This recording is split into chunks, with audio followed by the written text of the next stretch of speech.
phone. Yeah, if one of you guys can moderate that during the game as well. Like, I make an effort to. yeah, thank you. I just literally cannot do that. You can't even. I literally cannot even. All right, let's give it a couple minutes for folks to join. I Oh think my Twitch. god, I have so many macros made now. Oh Good. god. That's what I like to see, or that's what I like to hear. It's like, wait. See, here we got 1, 2, 3, 4, 5, 6, 7, 8, 9, 10, 11, 12, 13, 14, 15. I have 15 macros. Nice, nice. I had to have them. I have to. All the I just abilities. click on All of them. D&D Beyond. The power of D&D Beyond. You can do whatever you want. Well, you see, the problem is these specific convenient. things do not have an ability for me to roll shit in D&D Beyond. That's what you So all I get have- for summoning a bunch of bullshit. Hey, you know what? I'm proud to be a team player here, okay? Summon a bunch of bullshit. DM has to keep track of. All right. Team player right there. Yeah. Yeah, so while we wait for folks to join, hello everyone. Thanks for watching the stream, for whoever's watching the stream. We'll be starting in a couple minutes here, just giving folks time to join as we do our intro banter. Does anyone even remember what happened last session? I'm going to go over it in the recap. But I got attacked by a fake beholder. There was True. this evil little frog thing, and then a big evil frog thing. True. And then Xena pretended to be Mina. Bullshitted a mage miraculously. Like, I still don't know how that happened. Oh, speaking of, I need to get my dice. It was the power of Mina. Sometimes I just like to roll with real dice. That's what happens when you're actually recognized. Just saying, having a big name, makes a difference in this world. Yeah, Mina's very famous among Evil people. certain circles. I channeled my inner Cruella. She Yes. used the power of inspiration in anime. Yeah. Power Also, a of flash God of and genius anime. from Glare. Literally, I gave her a +4. I Yeah. know. Yes. What are you guys looking forward to this time? Anyone have I'm any- looking forward to the long rest so I can get my flashes of genius back. Okay. Long rest. That's probably going to happen. All right. Well, Barry, you know what I'm looking forward to. I haven't got to do it yet, but I'm still looking forward to it. He's looking. yes. I mean, there's also something else I'm looking forward to if you'll let me do it this session. well, who knows? We'll find out. On We'll find tonight's episode of the Meddlers in Icewind Dale. God. So melodramatic. Yes. Do, do. Yes. Yes. All right. So let's go ahead and get into the recap then, and we can kick it away. All right. So tonight's session 8, is titled "The Dark Duchess." Yes. That's a dessert, right? Previously, the Meddlers were currently searching for a way to safely cross the sea of moving ice, and they're following several leads and rumors that they overheard back in the cities of Ten Towns. Recently, after a traumatic incident in a mysterious black cabin, they were attacked by Auril the Frost Maiden's minions, but promptly ran away as far as they could on their sleds. They made camp on their way up to another one of their leads, a prisoner named Valish Gaunt, who was located in a prison known as Revel's End. He could have had information on an ancient Netherese city, basically this ancient city of wizards, or he could perhaps provide them some insight on how to cross the Sea of Moving Ice safely. He was also a member of the Arcane Brotherhood, so likely knew information on Mina Morrow, Xena's twin sister. Upon arrival at the prison Revel's End, the Meddlers found that the prison was under high alert, and after speaking to the warden, they learned of mysterious disappearances of guards and were asked if they could help. The investigation began, and the Meddlers split into two groups, Xena with Relbin in spider form, and Glare with Jeff. Slowly, they managed to piece together the clues and found the culprit to be a green slad, a disgusting frog-like creature with magical capabilities that was also a shapeshifter, and it was disguised as a female halfling of the Lord's Council named Jill Torbo. After defeating the Slad, the meddlers questioned the prisoner Valish Gaunt, with Xena pretending to be Mina, her twin sister. They learned some key information about Mina, and that she was working with a group of cultists known as the Black Sword. He also gave the meddlers some extra information about the Netherese Empire, including how they fell. Unfortunately, he did not have any useful information on potential safe passageways across the Sea of Moving Ice. And then in return for the information, quote, Mina agreed to put in a word to the Arcane Brotherhood or to use their influence in some way to help free Valish Gaunt. So, that's where we pick off tonight. So as you all are standing in this prison, the lights finally dim. They're no longer the red, high alert lights that have been sort of throughout the whole time you've been here. They're now normal, continual flames with, normal candlelight flames sort of lighting the corridors and the rooms in this prison. And as you stand in the panopticon of all these prisons and their cells going all the way up this tower, the warden turns to you and she says, I thank you again for helping us here. If you'd like, you can certainly stay the night here. I know it's late and there's a raging blizzard outside. It may be safer than being out in the elements. Well, it's definitely going to be a lot safer here than out there for now. I mean, I'm fine with it. She says, very well. You can stay in the quarters to the south of the mess hall. Just beware that 2 of the other Lord's Council members are staying there, so just be aware of that. But you're welcome to walk around, go to the mess hall or the kitchen if you need food, and just have a pleasant evening. If you need anything, you know where I am. So, Actually, quick question. Do you have a workshop in here, this place, that I could use? a workshop. Let me see. So we can take a long rest when we go there, right? Oh yeah. Yeah. They have like beds and rooms and stuff. Now the rooms are kind of small, so Beats camping out in the wilderness, that's for sure. For sure. you could be like 2 people per room probably.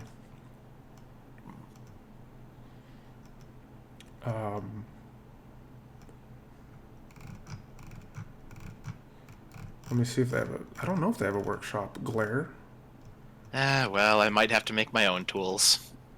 There's an armory, cells, surveillance hub.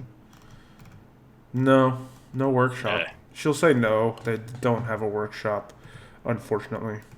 Shame. Yeah. Okay. Guess you're gonna have to drop that trusty workbench of yours, cat. It's just not the same, you know? The magical tools, they just don't have that natural feel. Uh-huh. Okay, so who's being bunk buddies with who? Do what you want. Apparently, I'm the only one who actually needs to sleep in this whole group. You don't have to be jealous. It's not very becoming. Bloody pointy-eared... Excuse me? You heard me! I'm gonna go smoke my pipe. Cat. Okay. Well, let me move you guys down to where if you guys are going there, I'll just move Yeah, you might as well. to where it is. So this is like I don't know how much you can see here, but this is like the hallway, and you guys can sort of pick whichever rooms you want.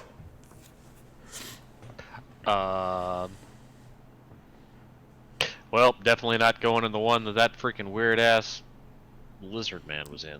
Yeah, that one was in the middle to the right. Yeah, so I'm gonna go across the way here. Yep. Who's rooming with Jeff? I guess I can. Yeah. Oh, I see how it is. I said I could. Nobody wants to room with Jeff. I Oh, could. okay. No, I He is said I kind of could. shady, just saying.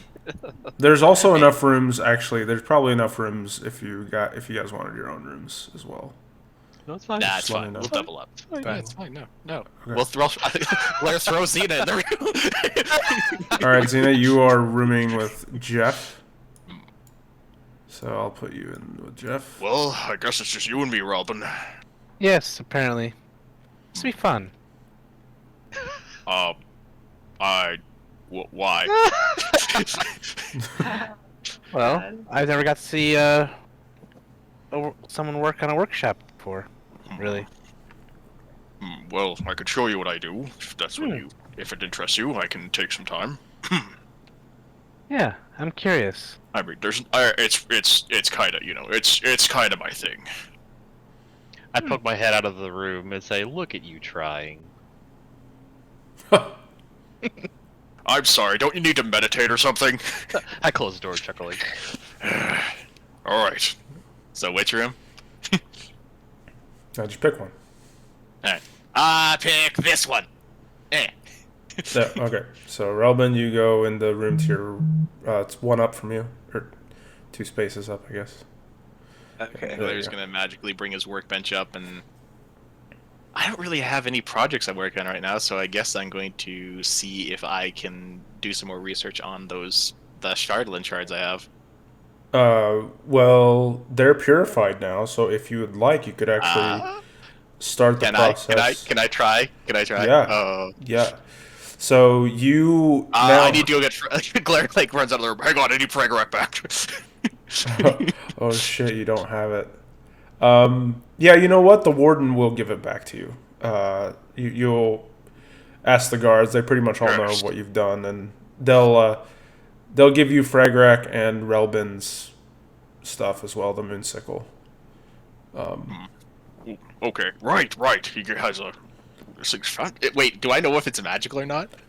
You've never, you actually never asked him or talked about it. You don't know. No, I didn't. You can make an Arcana check just to see if, just Ooh. by looking at it, if you can sense whether it's magical or not. That is my +7. Let's see. Yeah, you can definitely tell that it's magical. It's got some kind of fey magic enchanting it. Interesting. Wonder where he got this. I'm gonna take it back with me to the room. Yep. You know, I've never actually seen this thing up close before. Where did you get it? It seems to be, possess some qualities that aren't natural to this realm. I got it from my mentor. He's a very powerful druid. He saved my life when I was young. And so I decided to follow in his footsteps. Come to think of it, I don't really know much about you. I mean, Hmm. so, how long have you been a druid? Most of my life. Oh, that's gotta be tough. I mean, like sleeping out in the woods and, No, not not necessarily. eating meat and... Well, I live That's a in an druid thing, right? some druids are like that. Hmm. I'm not as particular because, well, animals eat meat, so it's natural. Although I usually prefer a good salad. Come to think of it, why are you even out here? Another thing about it. What brought you to this frozen place? Don't like most druids, like, forest, trees, and birds and stuff. Yes. While I was meditating one day in the Feywild, I received a vision. Basically of the Feywild overrun with ice and frost and monsters. And I got the sense that Icewind Dale is where the source might be. So I came to 10 Towns to investigate, and I also had a vision of meeting you three here as well. So really, everything is hinging on what's going on in Icewind Dale here. Mm-hmm. It appears to be that way. What in the world caused the world to freeze over? Surely the Ice Queen isn't that powerful. I do not know. That's why I'm here to find out. and hopefully find a solution to this problem. Well, as far as I'm concerned, you bled with us. I mean, for now, you're one of us. Don't make me punch you. I'll do my best. You're Tiger laughing in the other room. After No, he's like, it's just funny because he literally had almost the exact same conversation with Jeff, like, you know, forever ago. yeah, that's so funny. He's like, damn elves. Just, so yeah, I mean, I guess I'll get back to work here. So yeah, I guess I'll start playing around with the shards that I got here and seeing if I can make them react with Fragorak. Okay. Yeah, so you inspect the now purified Chardolin. Just before we start with this, this is a high DC. Very high DC. Make an investigation check. It's not necessarily about... Is this when Robin's... Oh. What the fuck? I'm very interested in this stuff. Okay. I think I was going to add guidance to that. Oh, F. Alright. Okay. I'm trying to think. Alright, so based... Oh, man. Okay, so based upon the... like the geometric shapes of the Chardolin that you find and sort of the detail in them, you would wager that this Chardolin was not necessarily dug from a mine or anything like that. You would wager that it has designs on it and markings on it that you would think more resembles something that you would make a building out of, like some sort of structure. The shards that were used to make the dragon. Yeah. Huh. There's like the way that it's like. Well, that's interesting. Intricately carved. You're able to tell that by looking at the very, very finest of details, and that's all I can give you. That's actually crazy that you could even tell that. Okay. That's weird. It's almost as though these shards were from a building? Or some kind of, maybe monument? Did something actually use this material to build?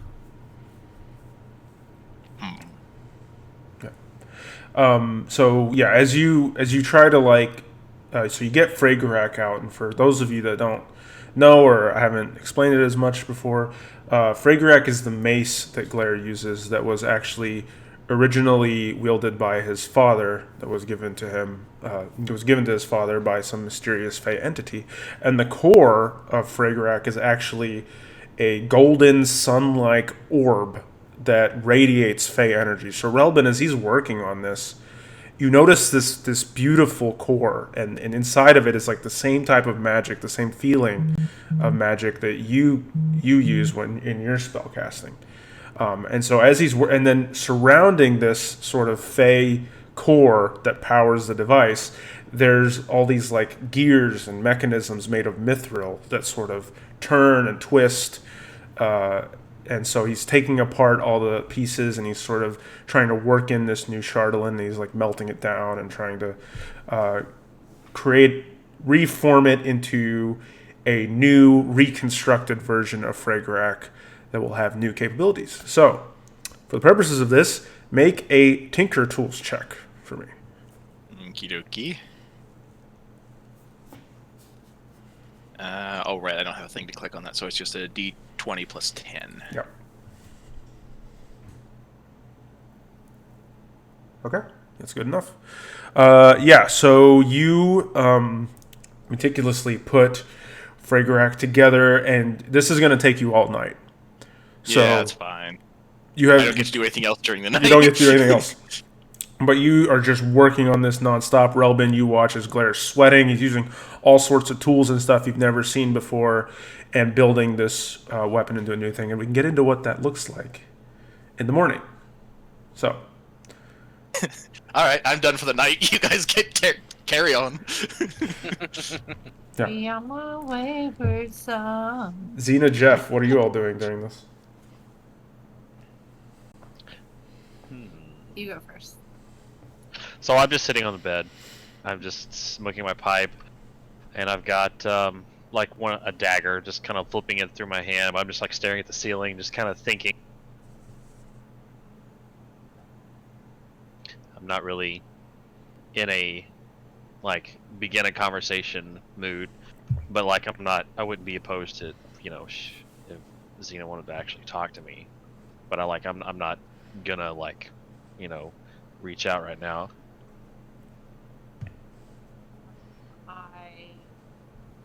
I go ahead and write down everything in my journal that has happened. Yes.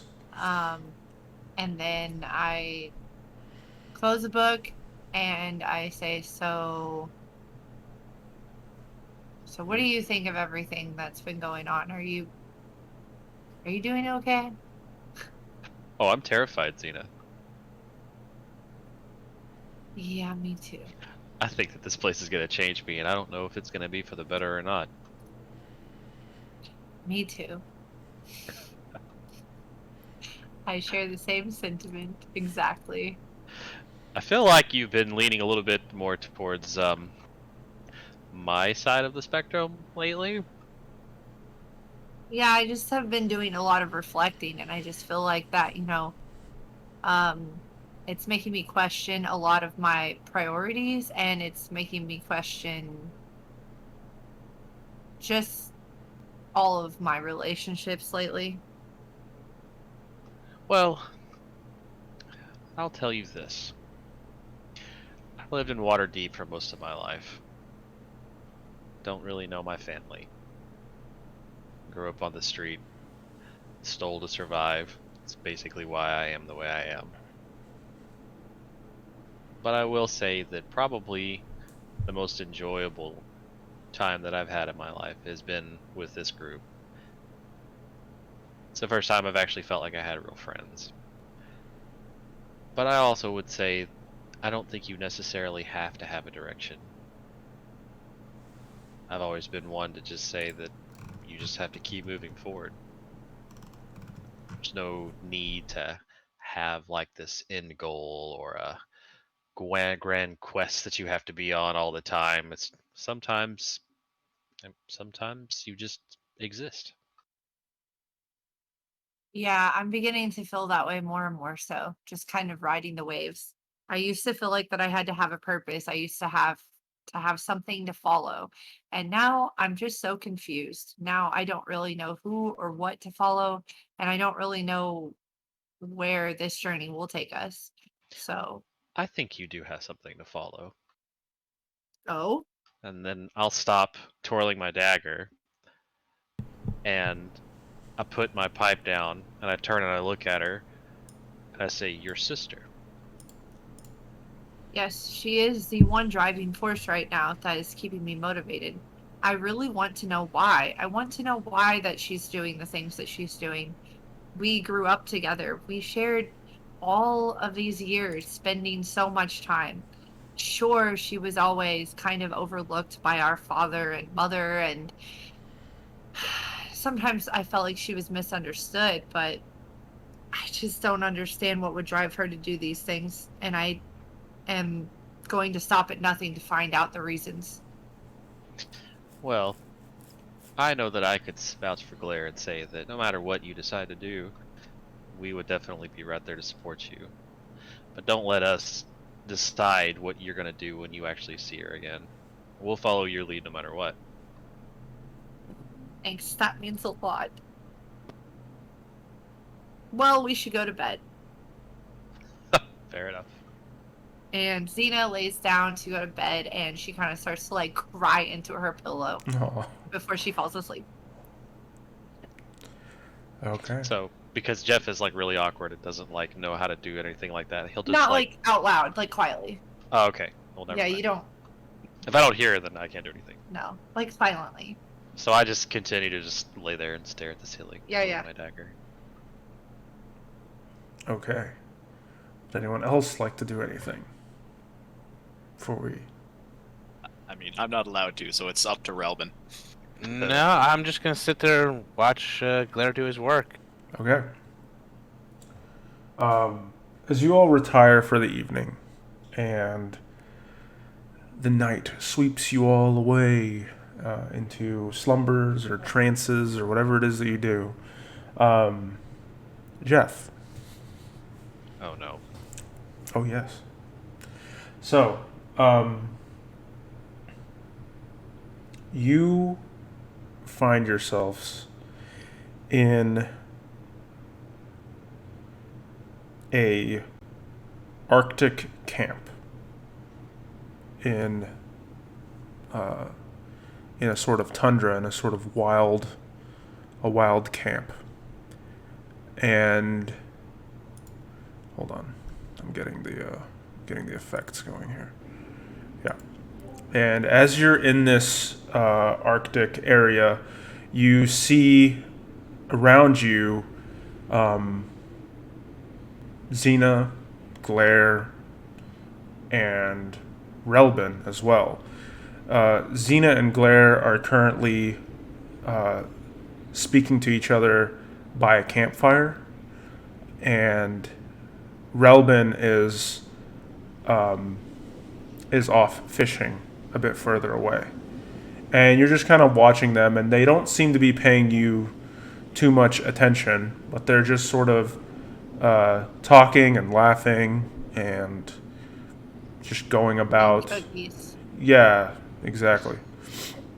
Making So cookies. Oh god. So what do you do?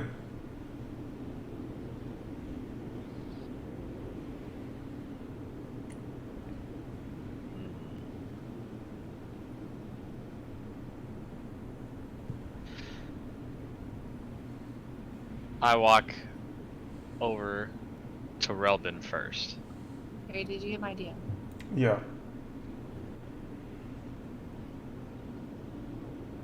And I just say hello to him and ask him what he's doing and about his fishing. When you ask Relbin that, you notice that he is just 100% focused on his fishing. Like he's not paying attention to you at all. I touch him to see if he'll actually react. You touch him, no reaction at all. So I'll turn and go back to the campfire and see if I can't get Glare and Xena to react to me. Okay, they're just sitting there talking to each other at the fire. What do you say? I just walk up and I'm like, hey, what are you guys talking about? They're just having a conversation and about cookies and eating cookies, and as you say something, it's almost like they don't acknowledge your presence in any way. They just keep talking to each other. So at this point, I'll realize what's going on, and I just turn around and walk to the edge of this camp, and I just shout into the tundra, "Why are you showing me this?" You watch as your friends sort of begin to disassemble the tents as if they're getting ready to go back on their journey, and they begin like packing up, and they begin just walking away from you into the tundra.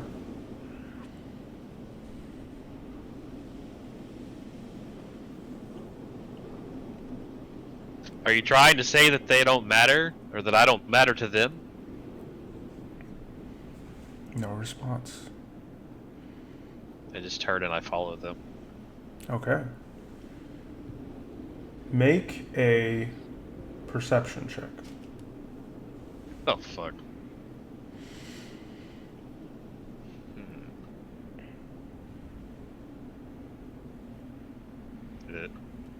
You don't see them. And as you continue walking, trying to look for any clues of your friends, you find yourself alone, isolated in this tundra. And it seems like almost an eternity of you sitting out here alone in this tundra. And then you wake up.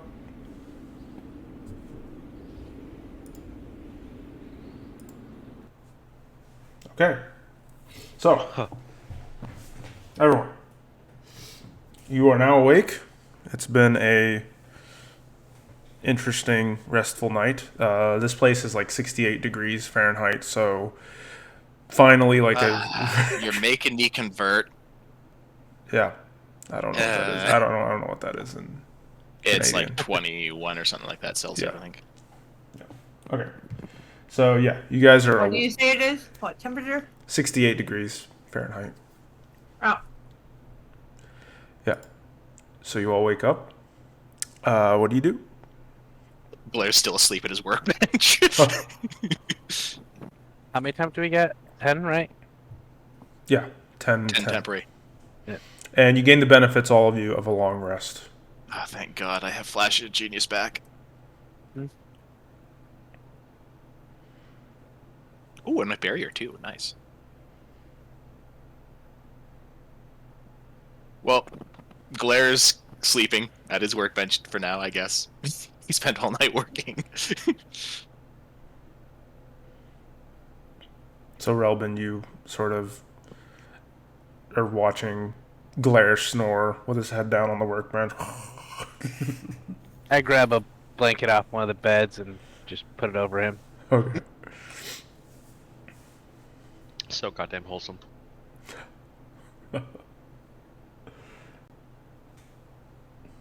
Xena and Jeff, what do you two do in the morning?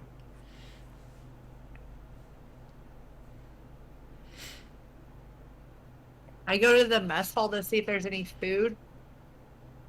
And if not, then I cook some of the polar bear meat in their kitchen for us. Okay, yeah, no one's up yet to start cooking. Since you only transfer 4 hours and you get there at like 4 a.m. and you're like, I guess it's my turn. Roll up your sleeves. Okay, so I follow the clinging of the pots and the pans and just like go into the mess hall. is And I she sit- organized when she cooks? Would there be clanging and stuff? Yeah. Oh yeah. Okay. So yeah, you hear all sorts of noises coming from the kitchen. You're like, oh, yep, I know that noise. So I like sit for a second I'm and I kind of look making- around and I try to find some kind of alcohol. I'm making polar bear marsala. Okay. I walk in the room and I'm just like, Jesus Christ, that smells so good. Polar bear marsala. Okay, you make a cooking check. Jeff, you're searching the pantry where that slad pole was. Slad What is tadpole. the cooking check? It's gonna be your wisdom plus your proficiency. So I think that's 6 for you. Okay. 1d20 plus 6. And so Jeff, make a perception check or Holy shit. or investigation, I'm gonna go whichever's. with investigation because at least I got a plus Doing one. really well with my polar bear marsala with Oh yeah. with the tomato reduction. Yes. I'm putting the spices from the pouch. La la la la. It smells wonderful. You know, it's truly amazing that someone could bring out such wondrous smells and flavors out of polar bear meat, of all things. And Jeff, yeah, you do find a little bit of a secret stash of dwarven ale. I just whisper to myself, "Oh, thank God." Yes. Yes. Okay. First thing in the morning, just hitting the ale. Okay. Hey man, He doesn't have a problem. You have a problem. nobody ever said he wasn't an alcoholic. He just drinks a lot of the time. Claire, you are roused, awake by the smell of food.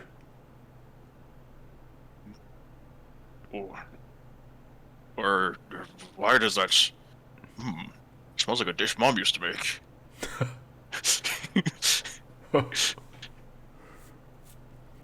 I guess I looked down at my hands to see what was the product of my sleepless night.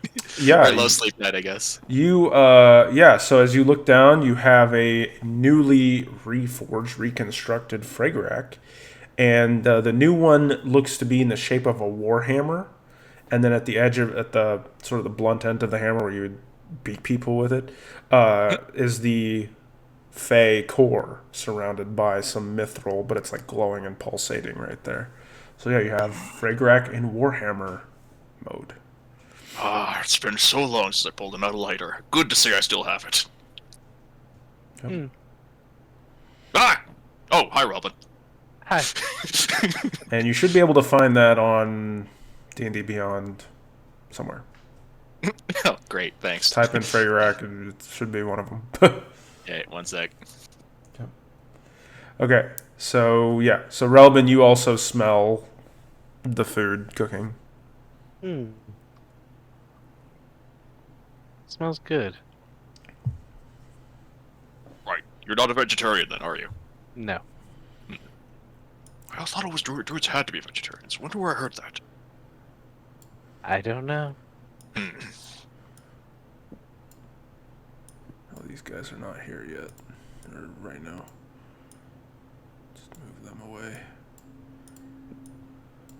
All right, so Xena, as the two of them are waking up and stumbling through the hallway in the morning, you are cooking away. You're cooking your polar bear meat marsala in the kitchen. You swiftly throw out 4 plates with like monks like agility, you know, like and you're putting pieces of meat in each plate, and you're like sort of putting in some broth, and you're plating it really nicely for everyone, super quick. And Jeff, you're just sort of watching her just like super speed in the kitchen, get everything prepared. And yeah, so now you have 4 servings of this dish, Xena, to present.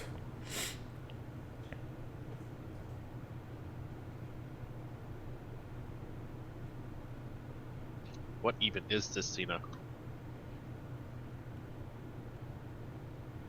I call it the Polar Express. What? I don't know. Okay. Here, taste it. I shove a spoon like towards his mouth. Oh, wow, that's really good. Oh yeah, it's really good. It's actually incredible. I can't wait to go home and serve it at our tavern when we get back one day. Well, that's right. Who would have thought? But however, it's going to be so expensive to transport polar bear meat. We'll have to raise the price on this dish for sure. So Perry, there's one other thing I don't see. I don't see the the mantle. Oh, what? It should be on there. Well, I'll fix that later, I guess. Yeah, that's fine. I know what I want to do with it, so that's fine. Yeah. Sorry. That's weird. Oh, it's fine.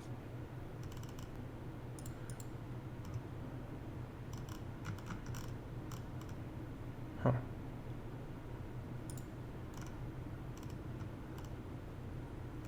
Weird. Oh, it's there. It's under 3rd level spells. Oh. Yeah. So yeah. So yeah, Xena, you come out, and Relvin and Glare, you two are at the sort of the mess hall, the long table, and you see Xena bring out 2 plates of Polar Express to you. And it smells Well, really it good. seems you made yourself at home. Well, just trying to find some comfort foods in this wintry wonderland. I'm It's just over always there so shoving cold it in my here. face. It's always so cold here. Well, I have something that may warm your spirits. And Glare proudly holds up Fragarak and his warhammer for him. Yes. So Yeah, yeah. Nice. Thumbs up. I look up for a second, I'm like, oh, looks like a real weapon now.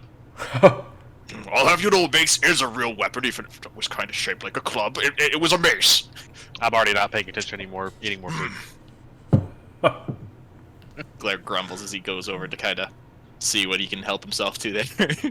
As he's walking away, I'm just like, well, it does look kind of cool. Yeah, Xena gave you a slightly larger piece, Glare, than everyone else. Thank you. It looks delicious. Okay. So yeah, as you guys finish up eating, you feel well nourished. It's the morning. Yeah, what do you guys do? I mean, you got the whole day ahead of you. Whatever you want to do, wherever you want to go. You guys can stay in this prison. Whereabouts was that? There was that pirate ship that was like beached or something like that, or haunted or something like that, right? Yes. Wasn't it near here? Yeah, near is a bit of a optimistic statement. Okay. So I actually went ahead and measured this out in my own time so that Yeah. we didn't have to do it during the session. But can you guys see the map that we're on? The Yes. map here. Yeah. Let me clear the drawings here just to draw. Freehand. Let's do red. Okay, so you guys are currently way up here. Does anyone see where I just circled? Mm-hmm. Yeah. You're up at Revel's End. So the safest way or the quickest way. So you heard that it was northwest of Bremen. So Bremen is here. So it's like up this along the coast. Okay. So you would probably, for the easiest way, you'd follow the coast like down this way, then this way, then this way, and then end up at the frozen thing. Now I measured this out. This is roughly 30 miles in the Arctic tundra along the frozen wasteland. So assuming you guys get there at the pace that you've been moving everywhere else, that's roughly 3 days straight of travel. Okay, for some reason, I thought it was closer to the prison. Okay, never mind then. Yeah. I mean, it was still probably the only way that made sense to go if you Yeah. were going to try to hit all 3 locations. But yeah, it's going to be a long journey across tons of snow. And that was the only other rumor we found out about, wasn't it? No, we found out about the orb thing, encyclopedia orb, Oh, yes, right. Helen. Yeah, and we got a clue from Gaunt. I did not write down the name that we got from Gaunt. I've got was- Cult of the Black Sword and Nas Lantomir. Yeah, Nas Lantomir was the last person he knew who had the orb, but he doesn't know. He didn't know what happened to that wizard. But they were also a member of the Arcane Brotherhood. Don't forget that we got that axe for our giant friend as well. I believe he was even further. Wasn't he, like, at the very bottom of the map? Yeah, Oh, yeah, yeah. he's way It's southeast. like far, yeah. Isn't it like Rare and Pinging? I can't even see it. Can't see, hold on. Yeah, right around where you're pinging. At the Worm Doom Crag. Yeah. Well, we could ask our new friends here if they know of any way across the sea, but other than that, we probably should move on. There's not much else for us here. I agree. Yeah, you'll ask them, and they'll tell you that ships once were able to reach Revel's End, but due to the everlasting winter for the last 2 years, it's made the Sea of Moving Ice nearly intraversable by ship because it's just like completely frozen. There's just there's too much ice, too many icebergs. It's just way too treacherous for normal ships to dock here, which is why they were stranded, right? They couldn't just leave or get back up when this thing was hunting everybody down. So, What about that Latimir guy? Did they know anything about him? no, none of them would have heard of him. Okay. At this point, we've only been gone for, 3 days from... Yeah, roughly 3 days. Okay. And, correct me if I'm wrong, it's 10 days for a week? Correct. So we still have 7 days left to explore. Yes. Before meeting back up with Velen. Yeah. If we go to the boat, will that give us enough time to make it back to Bremen? If we basically take a day there and leave, it'll be approximately 7 days, so that would be just before our meeting time, yeah. Was the boat supposed to be? What was the boat supposed to be? It was supposed to have treasures on it, but also rumored to be haunted, as I recall. Oh, another Well- haunted one. What the boat is? The boat's 3 days, give or take. Yeah. And then from there, it's probably what? About 3 days to get back. Well, so we that gives also us a have day. to return the axe to that guy. Was the other thing? Well, we're not gonna be able to do that before the meeting. Like that's way the hell down there. That's it would gonna take be, us a like- week just to get there. It'll take us, probably a good, A week is 10 days in D&D, so probably a good 7 days. Yeah. Yeah, I mean, we could go to the haunted boat. Okay. The Don't really completionist have any in other me wants to leads. go. Yes. I don't think there were other ones, were there? I No. think we've covered all the ones we have. The only other two It was just the axe. yeah, that was or the if you only other wanted one. to try to figure out more about Mina, but you'd probably need to find some sort of civilization to ask people about Yeah.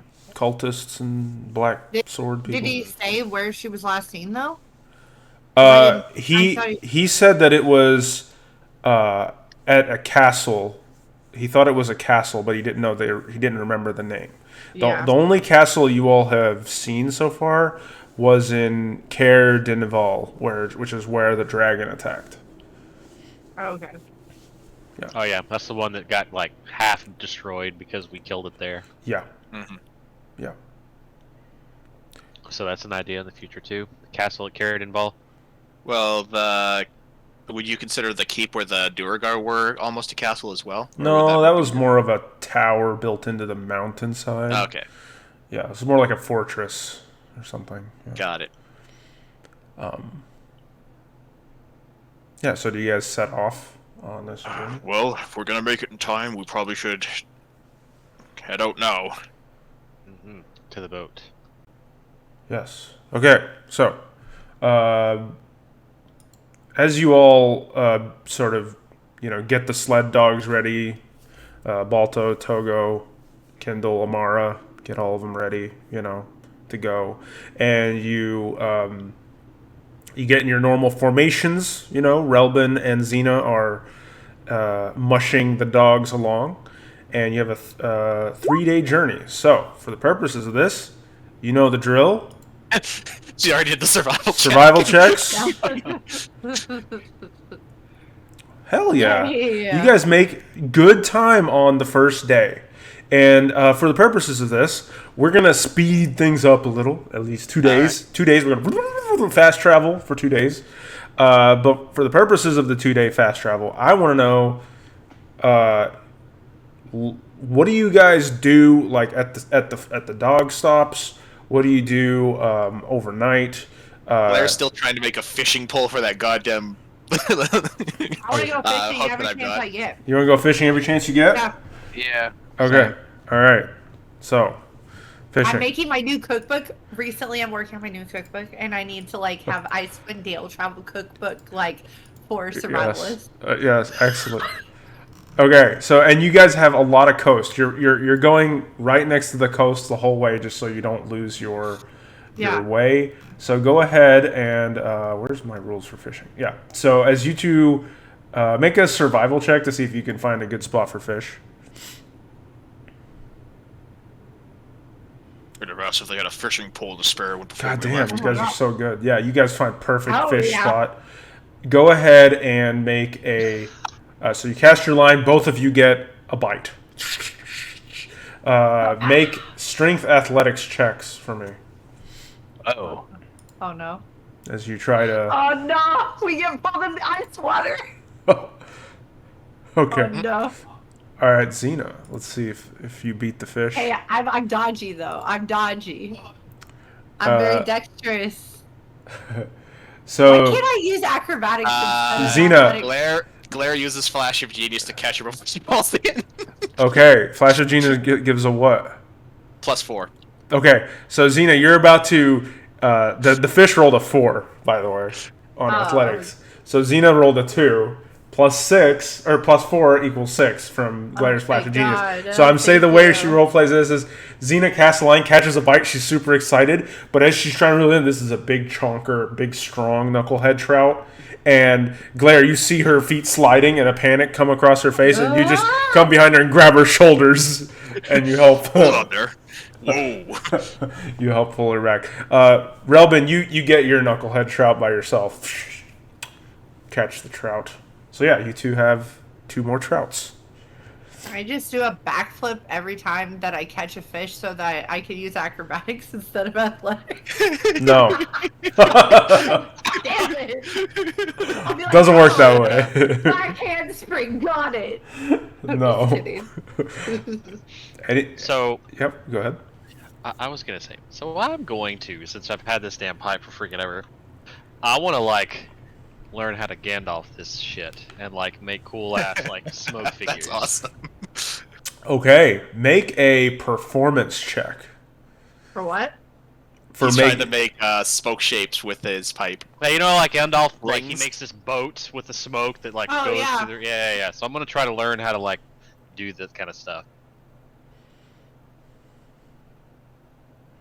F. So the first one's a dud, unfortunately. As you try to make a boat out of it, like, but it just sort of looks like a sort of fucked up looking Cheeto. That's a really good horse that you made there, Jeff. I just flip him off. I take it that wasn't a horse. Okay, I'll be over here. Uh, Looked anything like a horse though, just saying. anything else you all want to do? Glaire's gonna. I guess I'm gonna try to make another fishing pole for this bloody miraculous gold hook that I have now. All right, tinker check.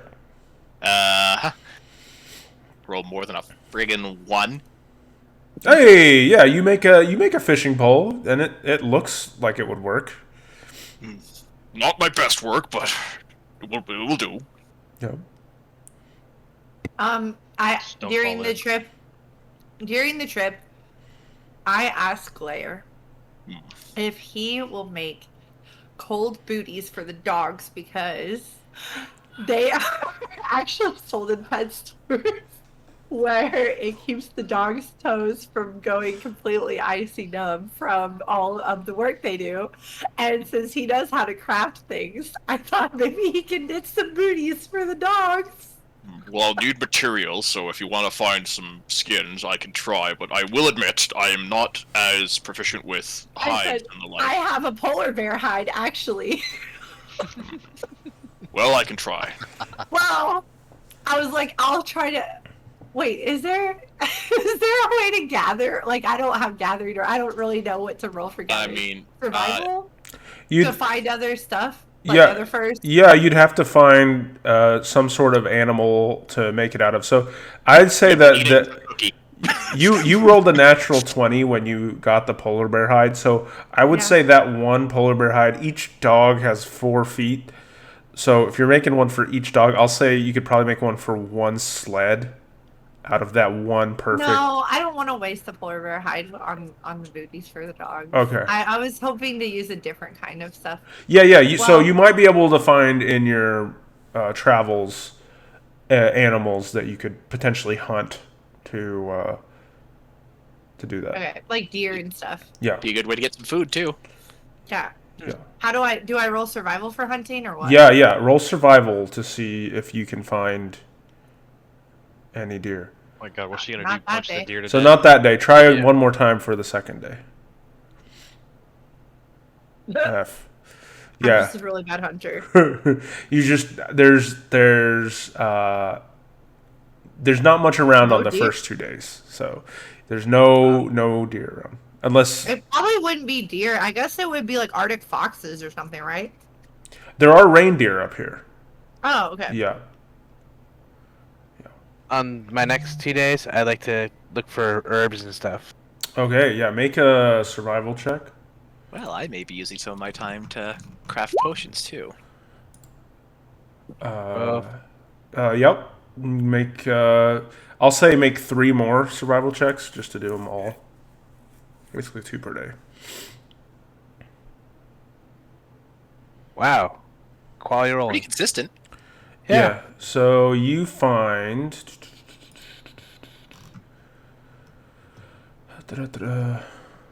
Hold on. So you're in the Arctic shores. Hold on, I had a. Oh, do I get to do performance for the second day too? Yep. I mean, I imagine you would. Give me 1 sec. I just need to roll some stuff for this. So you find on. Let's see. I needed 2d6. All right, here we go. We're gonna look at coastal ingredients. Here you go. 10. Ooh. That's interesting. A 10. That means that I get to roll percentile dice. Oh. You find a dragon. Okay, nothing from the percentile dice, so then I need to roll another d6. All right, so you find 2 blue toad shade. Okay. Ooh, I don't have that one on my list yet. And then let's do this again. So, an 8, so that's another 1. Okay. And you find, it's really good, 6 Mandrake Root. Oh. Do they have cooking stuff like this? Like gathering? Cooking? I can probably find something. And you find, shit, more of that. 8. I can roll an 8, which is worm tongue petals. And so you find 4 worm tongue petals. Okay. And the last one, let's roll. Oh, Jesus. Those Let's re-roll because that was a blue things. 11. It's another percentile dice. Damn, you're getting lucky. What was the first one again? Blue toad shade. Blue toad shade. Oh, yeah, you got lucky. So you get, oh my God, 6 elemental water. Shit. Ooh. So that's total of 8. Crazy. Yeah. That's crazy. You got 6 elemental water. Okay, so let's go through the list. You got blue toad shade, right? So with blue toad shade, it's like a dark blue mushroom with a yellow striped stem. It lets off a puff of blue powder, and it can stain skin and equipment if you don't handle it properly. It's usually used in various colors of herbs and dyes. You think that... holy shit. You think this is a very rare ingredient that could be used to make magical potions. Ooh. It can also be used... Well, I guess that's it. Yeah, just magical potions. Okay. So that's blue Okay. toad shade. What was the other one we got? Mandrake Root. Mandrake root is... This is really cool, actually. It's a tan root with serrated edges all along its body that can cause injury if you don't properly know how to handle it. It has a outer skin, but with a soft tender center, and it can be often used for treating poisons and diseases. So it's also quite rare. It's like common, but also rare at the same time. So it's a potion effect. So you can. You think if you added it to a potion glare as a, it's a base for a potion that could reduce a disease or poison's potency. If you use it as a base. And then what was the other one that you got? It was Worm tongue petals. So that's a base. That's the base thing you need to create a poison. At the base for a poison. Yeah, that's the base for a poison. So you can add modifier ingredients to it, but the base for the poison, you'll need the worm tongue petals. So you use that to make the poison, then you can add other poison modifiers to modify it. So how many of the Mandrake Root and Toad Shade did we get in here? 2 toad shade, 6 mandrake root, I believe. Dang. And for the petals. Yeah. I could actually, I might What's be the able to do a elemental little water bit of for? experimenting during this to see if I can make any kind of potions. I might be lacking a few ingredients still. Yeah. You want to try? Well, I'll hold off for now because I don't really have. I have a couple of bases, and I don't really have anything to mix in with it besides the Harada leaf. So I will hold on that for now.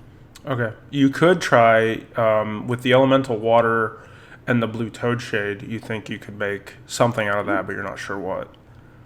You know what? We have 2 of the Toad Shade. We have like 8 elemental water right now. I'll take some time to try that. Sure. Okay. Make an alchemy check. That is a D20 plus 10 for me again because I'm proficient in alchemy tools. There it is. Damn. Yeah, you make it. You craft a potion, Claire, and you're not sure what it does. But with an identify spell, which I have. which you would use probably, you Yep. think this is a potion of gaseous form. Oh, that is cool. Yeah. So you have a potion of gaseous form that you've successfully crafted. All right. What does that do? It's if it's the spell gaseous form, that's a cool spell to have. Okay. So that's fun. You guys got to play Alchemist, Full Metal Alchemist. Yay. Oh wait, performance check. Here I go. Yes. Make a performance check for the second day. See if you're getting any better. Hey! There you That's go. better. Yeah, so this time you're creating more of a nice looking boat. Now the smoke as you inhale from your pipe, exhale. You see a nice little boat showing up now as you blow it out. And it's got oars that move. Little oars just like Yeah. go away in the air. Yeah. Fantastic. All right. And yeah, so as the second day passes, and now it's the third day of the journey, you guys continue along. You two make survival checks for me to see your pace. Okay. You struggle a little bit, and have to. It takes just a little hour extra because Relbin is struggling a little, but Xena, you sort of help lead the way this time. And you are at a spot where you're resting with the dogs. And you, I'm going to move you to a map. One moment. Yeah, so you're resting with the dogs, and you see, like, does everyone see the map, first of all? Yeah. Yeah. So you see that, like, the water is kind of frozen in this area as you're making your way through, and the dogs are just sort of just chilling out for a bit while you rest here for 10 minutes. Everybody make a perception check.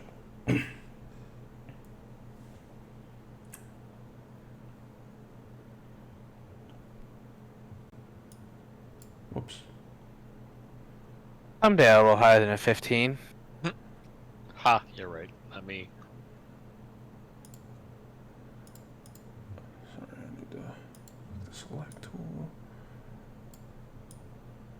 Put you guys here. Alright, let me check. Perception. Ooh. Alright, let me roll for some mysterious entities. Sure, it's totally nothing nefarious. No. Why would Yeah. it be, right? Nothing that's gonna try to kill us or anything. Yeah, no. What time of day that is never it, by the happens. way? I need to put Kindle away. Hold It's on, I'll be right back. it's daytime. Okay. Like midday, early day? I would say it's probably about midday right now. Okay. Okay, so advantage. So okay, Glare, look at you. So Glare, as you all are sort of resting for a bit, and the dogs are just taking a breather, you swear that you notice some rustling in the nearby bushes, and your ears perk up, and you look around, and your observant tendencies sort of kick in, and you go on high alert, and you pull out your warhammer, and you suspect We're on danger. the load here. Yeah. And as you look to the east and west, you see in the snow, camouflaged, like very hard to notice, sort of almost looking like snow mounds underneath the trees. You notice as a bit of the snow seems to move on the top, as if wind just sort of blows over it. And when you look, it's like, that's not snow. And you kind of like look at the edge, the features of the creature, and you see these cold white eyes. And I want everyone to roll initiative. Right now. Sounds like I came back at a good time. Yeah. You did. Ooh. Oh, wait a minute. I also get a second roll on initiative. Hey, I'm okay. I'll with take the first one, please. So because you noticed them, Glare, they do not have a surprise round on you, which is really good. All right. So yeah. So Relbin Glare says, "I think we're not." Or what do you say exactly, Glare? I think we're not alone. There's something around you. Around here. Keep up. There's something possibly dangerous. Just stay on guard. Yeah. And so with your perception check, you didn't see anything, Relbin, but you hear Glare say that, and you get ready. What do you do? Sorry, who you talking? You cut out for a second. Let me leave and come back. But it's you, Relbin. What do you do as you notice this? Okay, I'm gonna look around. What do I see? With your perception check, you see nothing yet. Okay. So parry as well. I got to roll twice for my initiative, and it took the lower one. Oh. So yours should be 18. 18. Okay, so you would actually go first. Or actually, Oh. Relbin goes first since he's Yeah. tied you. Yeah, that's fine. He's got higher dexterity, I'm sure. Yeah. I will ready produce flame. Any hostile creature that comes within 30 feet. Okay. Alright, so yeah, that's his action. Glare, what are you doing? So you see where these things are, and they're roughly... I'll just show you, but the rest of you don't see this just yet. So you see those two creatures. Okay, so one, I can see one. I don't see a second one. Okay, well, you see the one then, with your distance. Okay. Oh, it's over there. Never mind. There. Oh, even distance from us, basically. Yes. I guess I will take the dodge action and slowly make my way over to investigate one of these. So 1, 2, 3, 4, 5, 6. Okay, yeah. As you move a bit closer, you see a giant white wolf, the size of bigger than a horse, sort of Oh. snarling at you with its deep blue eyes. And as it snorts, you see this white breath sort of coming out of its nostrils. I'm going to really regret not having told you this, aren't I? Yeah, and on that note, charging out of the bush to the west, Relbin, you watch as a giant winter wolf charges at you, the size of a dire wolf, the size of a horse, coming for you. What do you do? Produce my flame. God. Produce flame. Go for it. Kill it. I think I can kill him with one shot. That hits. Go ahead and roll damage. All right, so you, Relbin, your eyes widen and you see this giant wolf approach, and you formulate a flame in your hand as it appears in like this golden flickering light, and you chuck it at the wolf and you strike its fur as it's charging you, and it's gonna get about 15 foot. Hold on, let's do some math here. It's gonna get about... Love this song. Alright, it's gonna get about here, and you watch as it opens its mouth, and its breath formulates this frost that begins to gather around its mouth, and it shoots out this cold breath at the three of you, Jeff, Xena, and Relbin. I need the three of you to make Constitution saving throws as this cold breath sort of washes over you. Fail. Glare is going to shoot out a grappling hook that pulls Jeff slightly out of the way if he can. Okay. What is the range on that Flash of Genius? Does it hit him? I believe it's 30 feet. He's 35 feet away. Is it 35? Damn. Hang on, let me just check. Yeah, it is. I'm pretty sure it is too, yeah. It is under actions, that's what it is. 30 feet, yep, so I can't hit him. Damn. Okay, so you all take... Xena, you save. The other two fail. Okay, so the two that failed, Relbin and Jeff, you two took 21 points of cold damage. Relbin, yours is halved, I believe, due to the Ring of Warmth, so you take 10 points of cold damage. Actually, Jeff, yours is... No, you're not. You don't have... I'm just immune to the cold. You're immune to the cold. Yeah. So you take 21 points of cold damage. Relbin, 10. Xena, you take half of that. Oh, no, this is a dex save. He's a monk. Shit, this is Oh, a dex. this is a dex save. You tell me Constitution. Yeah, I'm sorry. So Xena, you would take no damage. Sorry, I thought it was usually cold is Constitution, but this is Dex. So in this case, Xena, you take no damage because you they dodge have to- out of the way. Okay. Jeff, your your Dex modifier is a plus, Only plus 3, three. so just 12. Yeah, but that's enough to succeed. Oh, Yeah, that's enough to succeed. So you take half at 10 points, and Relbin, you also still take Yeah. the 10 points. Okay. Yeah, my dex saves worse. Yeah, sorry, I didn't notice it was Dex. Okay, that's its turn. Error, Pasco, collect $200. Just saying. All right, yes, Jeff, you're up. sorry, I got a trick up my sleeve. All right, I'm gonna summon undead as a ghostly figure. Summon undead. So this is the not that other weird one, right? The normal No, one. not the. He has to kill something, I think, to do the. This is the one I Spectre. did last. Yeah, I have to actually kill a humanoid for the specter to be spawned. Yeah. He's kind of weaker than the rest of these, anyways. All right, so I'm gonna summon him here. How much HP does he have? He has. Hold on. That is 40, Okay. right? No, I'm sorry. He has 30 because it's 4th level spell. So yeah. Okay. Cool. All right, so your ghost apparates. Oh, maybe it is 40. Whatever. It doesn't matter. Just go with 30. It's fine. Yeah. All right. So that's your action. Yeah, that's my action. All right. Okay, so your ghost turn. What does it do? He's gonna move up to the wolf and he's going to make an attack. Oh, woof, woof, woof. Yes.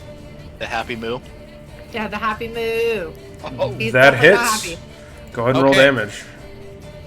So there's It's my a damage. thriller moo. All right. Now, also, because this. Oh wait, I gotta make another attack. Sorry, he gets multi-attack. God damn it. Yeah. So much shit to remember. Yeah, that hits as well. Go ahead and roll damage. Okay. So also, he has to save on a Wisdom saving throw or be frightened, Okay. which would be +5, right? Because Yeah. it's off of my spell DC. Okay. So it's a 15. If it frightens them. Okay. The wolf is not frightened, but the ghost Aw. strikes twice at it, slashing at it, and you watch as part of the wolf is sort of being cut up by this ghost as it's slashing into its flesh. Excellent. All right. Would you like to move or anything, Jeff? Yeah, I'm gonna step back a little bit, just this way, and then up a little bit. So right there. All right. Xena, you're up. I'm gonna try to go up to it. Okay. This one. And hit it. Yes. Hit it. Oh my god! That's a Like it. critical. Please try, she says. Try to hit So it. you punch it right square in the nose. Kapow! Right where it breathed Right its in the breath. kisser. And it goes, Yeah. "Ah!" Is it 2d6 plus 4? Yes. Okay. You hear the impact of Xena's blow as it punches the wolf in the nose. Second one's a hit as well. They don't have high AC. They're the size of it. There's a wolf the size of the horse. So you punch it once in the nose, then you backhand it with the other one. All right, and it is looking pretty hurt at this point. I'm going to try to spend a key to do 2 more hits. Go for it. Hopefully I don't die. Yeah, both of those hit. So then you knee it twice in the gut from underneath as you're kicking up into this giant wolf, and it is looking bloodied. It's very hurt by this flurry of blows. This other wolf is going to rush up to you, Claire, since you're the first target in its path, and it is going to bite the shit out of you. I Oh, took no. the dodge action, so it is disadvantage. Actually, no, I would still probably use its cold breath. Okay. Yeah, so make a dexterity saving throw. You bastard. You You advantage, bastard. You have advantage since you're trying to take the dodge action. Yep. Oh! That's a success. Glare dodged out of the way of something. Yay! Amazing! So you watch as the wolf's mouth again. This frost around the area formulates into its breath, and Oh yeah, and don't your- forget about your 10 temporary HP as well, by the way, guys. Your eyes widen as this cone of icy cold breath Oh, shoots not out at again! you. Actually, let me see if it hits Jeff as well. No, Jeff's out of range. Okay, yeah.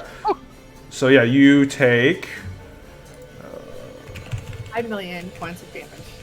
Yes. Exactly right. You dodged it and still died. Wait, did I roll the right thing? Hold on. What happens if it's a dragon? Shit, Yeah, you Mike. take 14 points, reduced by half, so 7 points of cold damage as you are struck by this wintry breath. Does Oh, by the not way, get look at through this. our blessing even either, so I'm happy. This is what it looks like, by the way. Kind of looks really cool. I like the art. We only have 10 temp HP, right? It resets every day to just 10. Yeah, Yep. just 10. It doesn't Yeah, stack. we just Okay. get 10 bonus every morning, basically. Yeah. Yeah. Which is nice because I basically haven't taken any damage because I just lost my tips. Okay. Have I noticed this wolf here? Or is it not? Oh, I'm measured? pretty sure you've seen it try to bite one me. sec. There's something else you guys don't know. Okay. I'm just trying to figure out this thing's movement speed. I didn't even see it, eh? Wow, it was sneaky. It's kind of far away. It's like. So Glare, you sort of turn and you look up, and there's a giant fucking rock hurtling through the air, I swear to Covered- God, Gary! covered in frost, coming at you. And your eyes widen as this thing approaches, and you hear a huge creature lumbering, charging you as well at the same time. There's a 24 hit. Oh my god. It does. The rock smashes against you, threatening to knock you off your feet. You take 26 points of bludgeoning damage. Wow! And you see this giant frost giant with a horn. Oh shit. Let's go. Let's run. Yeah. But that's it for his turn. Actually, he's gonna move a little bit. He has a little bit more movement after that, so we're gonna do 2 more. Yeah. Okay. That's good enough. All right. Robin, it's your turn. Wait, Harry, did I that take... changes a lot. I took the dodge action, though. Did it get disadvantage on that? Oh, actually, it should have. Which means you don't take any damage. So Take it! yeah. So the rock, so the rock falls, and you just, since you were paying attention, you sort of dodge to the side and lands right next to you and kicks up a bunch of snow. I'm glad I remembered that. Yes, thank you for that. Excellent. No. Relvin, you're up. Okay, is the rock still around? Yeah, it's right next to Glare. Okay, I can't really see it. I'll put one there, but let's say it's the south of Glare's token. Okay. I'll move here. I just found a random rock. Just put it there. Oh, I like it. I was thinking the bird. Oh! Oh no, like a rock, like Yeah. A boulder. He threw a a boulder. boulder. You sorry. Yeah. I don't know why I was thinking the bird. I don't know how he would throw. Oh, If why you did he can, throw a bird at me? if you can throw a rock at someone, that's Yeah. you're very large individual. I can throw a rock, but a small one, a pebble. Yes. Yeah. Okay, I'm going to bonus action. Put my unicorn right here. Okay, let me get it from the other page. Copy. I'm gonna put it right there. Is that good? I was gonna put it like right here, over to the left too. There? Yeah. Okay. There you go. So you guys watch as this Fey being unicorn begins to form and out of these golden fey lights, and it begins to hop around near you, Glare, to the south. Though you can't see it because there's a giant boulder in the way. You'll feel Close happy. are we to the place we're going, by the way? I just didn't know. I think it's just off the shore here, isn't it? Because I walked away. I walked away during that. Yeah, you're about another few hours away, like Oh, three or we're 4 hours away? Okay. just like 2 or 3 hours, yeah, at this point. So we can take a short rest, maybe. Okay. I'm gonna summon Faye, Okay, Satyr. okay. Oh, I think I fully made a token for that yet. F. Okay, well, we'll do that again. And I'm going to put it right here. Fuming mode. Okay, let me grab it. Oh, this is a cool looking one. Like right there? One south. I'm gonna have it teleport basically 1 square north. Okay. And what's the HP on that real quick? The HP on that is HP and AC. 36 Uh-huh. HP Yep. plus 15. It's 15 AC. Okay. Alright, so you summon, you guys watch as this satyr again appears sort of near the unicorn spirit, and they're both these golden shining beings with sort of these sparkly fey lights dancing off them. The satyr being a creature with goat legs and ram-like horns, but with a human torso with like red flowing hair. Let's see, it's bonus action move. I command it to teleport to here and attack the wolf. Alright, go ahead and make an attack roll. Satyr disappears in a flash of autumn leaves swirl around. Okay, and it then- gets advantage on this attack because Go it's for it. teleported, it's fuming, Yep. and it's okay.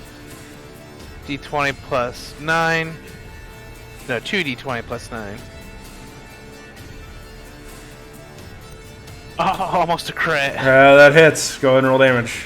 As the first strike, it brings out this golden staff and cracks the wolf on the nose. It's supposed to be a short sword.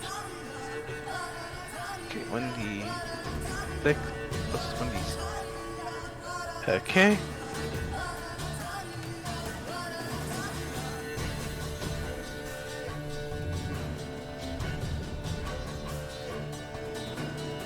$14 total damage.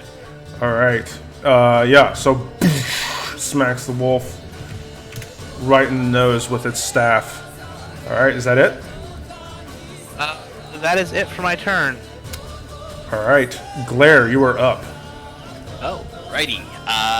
Well, don't think I want to cast any spells yet, so I'm just gonna take a couple of swings with my newly minted Fragarack. Yay. New weapons. I rolled a 1. You're not quite used to the weight of this thing just yet, and you go to swing. It's and top the heavy. wolf dodges a little bit. Alright. Another attack. That one That's hits. something in common with you. That hits. 7 damage. Alright. You strike the wolf in the side. It sort of snarls at you. Yeah, that's right. Alright, the wolf by you, Xena. Let's see if it gets its thing back. No. Okay, it's gonna try to bite the shit out of you.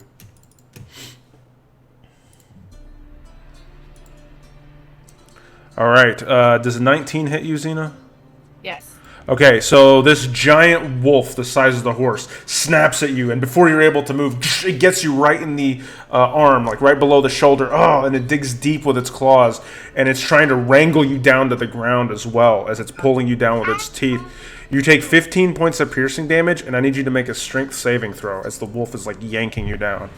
Yeah, so the wolf yanks you down on the ground, and now it is like on top of you, snarling. You see its cold breath is washing over you as this wolf or horse-sized wolf is on top of you, pinning you down. So you're prone. Yeah, that's it for the wolf's turn. Jeff, you're up. It's time for some Eldritch Blast. I'm gonna hit the one that's got Xena on the ground. Go for it. Yeah.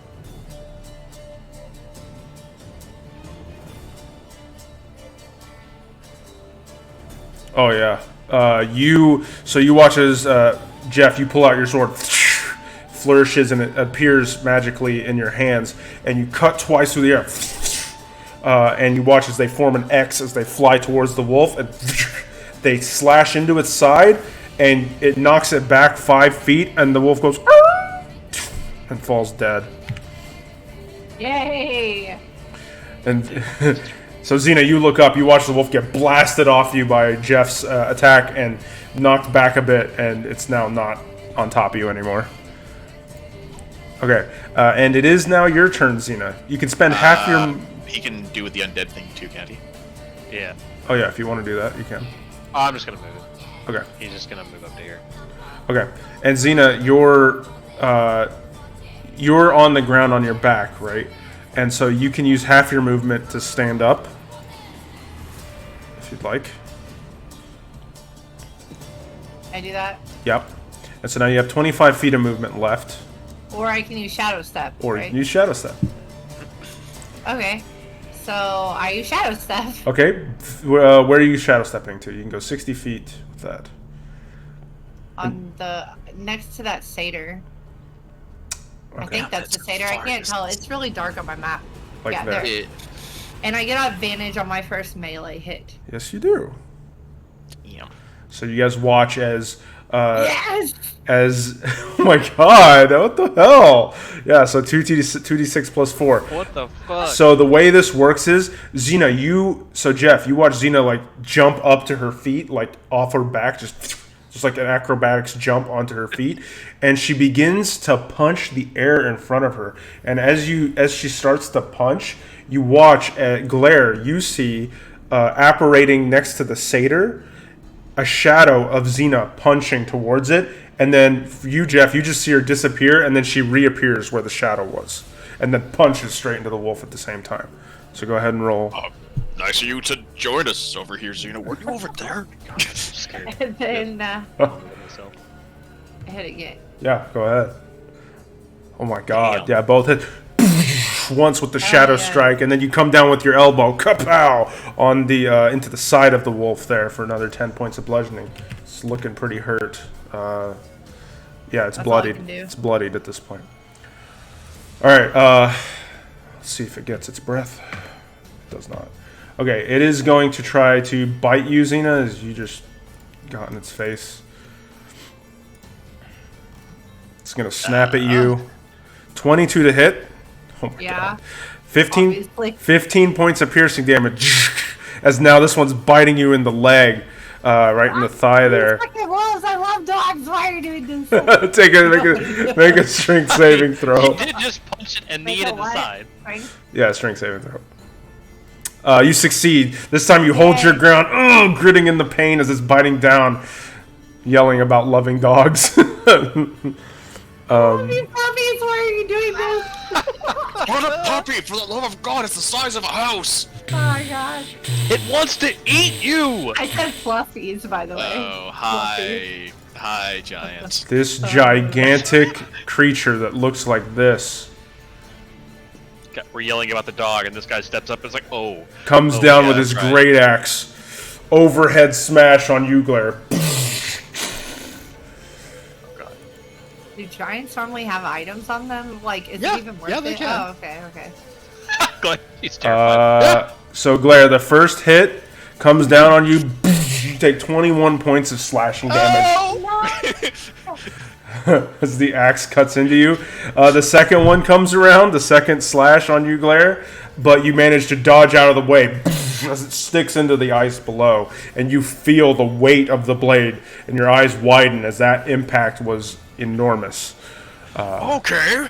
Yeah, no, that's great! All right, Relvin, you're up.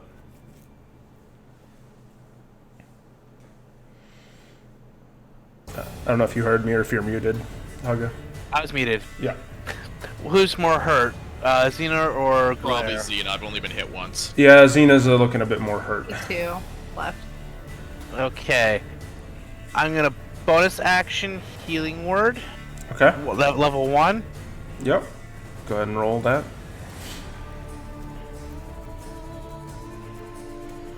All right, Xena, you were healed for 9 plus. Yay! Okay. Everyone gets 7. And I get 7 more or just 9? 7 more. So Okay. 16 for you, 7 for Glare. Yay. And 7 for Jeff. Yeah, I don't think he was hit yet though. So I yeah. thought he. Well, all I lost was on tip points, so I'm literally Yeah. at my regular health. Okay. Yeah. Okay. Okay. So. Still have So your excited. action. Yep. I'm going to. How hurts the wolf looking? It's looking bloodied. I'm gonna produce flame it. Okay. You formulate this fey flame in your hands as it flickers and grows in size. You chuck it at the wolf. That's a hit. And you hit it right in the side, and you watch as its fur burns. You begin to smell the burning hair as the wolf looks very, very hurt at this point. Okay. I command my satyr to teleport to here. So you watch it disappears in a swirl of autumn leaves, Xena, next to you, and the satyr reappears. Everything do that around me! Yes. Go ahead and roll an attack. It gets advantage because it teleported. Yeah. That's a hit. Go ahead and roll damage. Yeah. So it pulls out its glowing fey enchanted mace and cracks the wolf in the back this time Yeah. for 11 points of damage. Woo! It's looking really hurt. Still not dead I though. can't believe he's not dead yet. I know these are big chunks. All right. They're big fluffies. Yes. Glare, you're up. So quick question on the unicorn. Does it have health? Nope. No. It can't be targeted? Can't be targeted. It's It's just tangible. a spirit, yeah. Interesting. Alright. Well, in that case... it's a Constitution saving throw then, damn it. No, not gonna do that. I will use Magic Missile at Ooh. first level, Okay. and from my Magic Wand. Okay. And I will target the wolf. It's looking really hurt, eh? Yeah. Yeah. Yes. I will He said target it it was with... bloody, like, I will... Actually, I'll play it safe. I'm going to use 3 charges to cast it at level 3, so I'll send 3 at the wolf and 2 at the giant.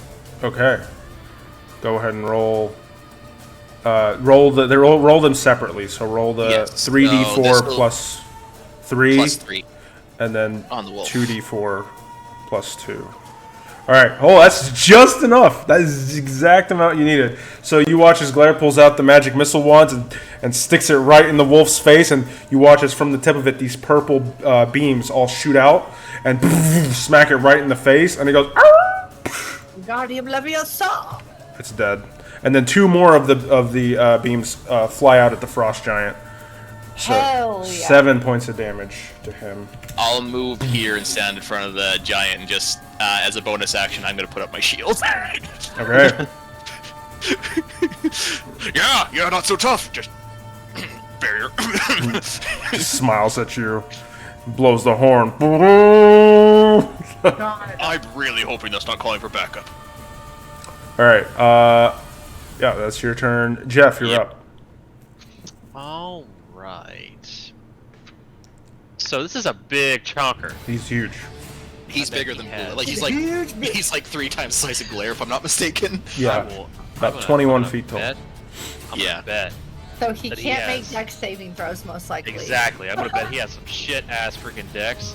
Well, All he's of- giant. I am going to cast All web of my on spells attack Constitution. You're casting what? I'm sorry? one. I'm gonna cast web on him with my wand of web. Okay. So dexterity saving throw as you web like the tree nearby and try to stick it on him. Okay. Like kind of like behind him, so it's not catching anybody else. Just Oh yeah, from the tree behind. Yeah. Okay. You rolled a natural 20. Right? This you try to web the giant and he sort of just jumps, like leaps into the air Oh my god. over the That's a web. badass giant. Oh yeah, lucky ass motherfucker. natural 20. Damn it. Better than a crit, I guess, on you. Yeah, that's Yeah, I'll take it. I got rid of that for you guys. Xena, you're up. Oh wait, no. Oh wait, oh sorry, the Spectre.